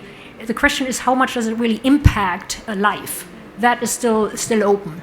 But it has, several studies have shown there is an increase in mercury released from the glaciers. So this is the problem. So now we can show that there is a health issues there. That is the next step where there's not that many studies. I mean, how much does it really affect any living organisms in the water, and how much does it affect humans? But physically it has been shown that it is released from these glaciers. Where the mercury came from to be accumulated in glacier? I think some of it is, deposited, but it's not only that, it's because of the glacier erosion. It's actually the rock under the glacier. The glacier grinds the rock, and it's released from there with the meltwater. Or maybe somebody else knows more about it. It's not my topic. I don't really know this literature at all, but I do study public health issues, and mercury is usually related to old mining sites, is what I would guess. If it's like Alaska and Colorado. In this case, it's not the mining sites. It's really, pristine glaciers in northern Canada show this release. So there must be high mercury yes. soil. Yeah. Question? Thanks, that was fascinating. I was wondering, so peak water, and we're talking about glaciers. We're not necessarily therefore talking about just everyone's water supply in these regions, but the kind of, I'm just trying to wrap my head around what the impacts and implications are for these, so we've got these sea level and stream flow and the hazards. I understand the kind of landscape changes and aesthetics, the cultural values. I guess in those maps, do people have to, are we talking about mass migration? Are people going to have to just move en masse from those areas in 10 years time, 100 years time? And, we were showing kind of different time scales as well. Yeah. I just wonder I see the kind of physical projections, but what the kind of political implications are, or human implications. In the SROC report, we looked at what are the implications for hydropower and for agriculture, and there is some evidence in some communities that, in Nepal or in Peru, where communities had to relocate because their runoff was decreasing. If it's only that, it's always difficult to really prove what the cause is. But there is some, on a local scale, there is some evidence, but even on the large scale, and this is what we try to show with this big regional study, is that the runoff can decrease substantially in the future if the glaciers disappear. But first increase and then decrease. So is there also a kind of drought risk? And in that way, glaciers, that's a little bit the paradox. That with glaciers, you have an increased risk for floods when suddenly you have a lot more meltwater, what I showed in the beginning with that one glacier, that suddenly the peaks are 10 times higher. But further away from the glacier, and with time, you have an increased risk for droughts, because you no longer have that water, especially during periods when it's dry, where there's no precipitation. Do we have more questions for Regina?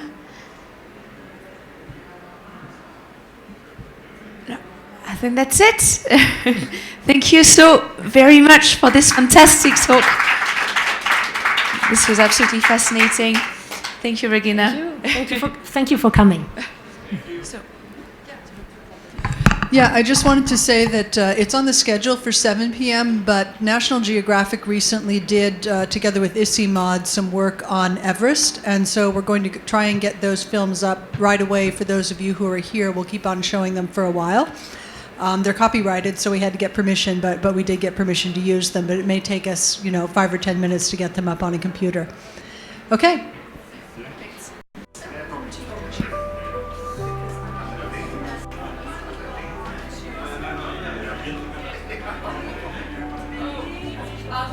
I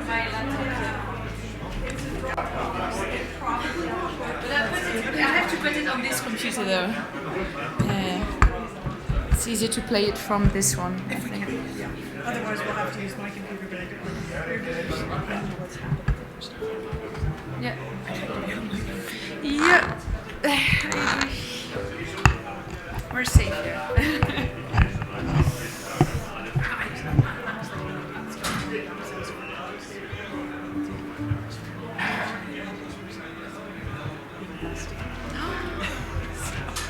It's necessary to okay. We're just showing it here, not online, right? Because we don't have the rights. It's not live streamed. No, exactly. It's better than. Yeah, but maybe you can stay until we get it going. We can run it. Okay. That'll be like that. Thank you. Okay, for finish today. Tomorrow? Tomorrow starting if you're able to, starting at 9:30. Okay. Actually, that's not entirely necessary though, because we're going to be repeating a lot of things. So I'll be here at 9:30 giving the presentation, but Okay. if you want to just come at the normal time and start at 10. Okay. That's the... Okay, I arrive to 9 normally. Yeah, oh, okay, yeah. Okay.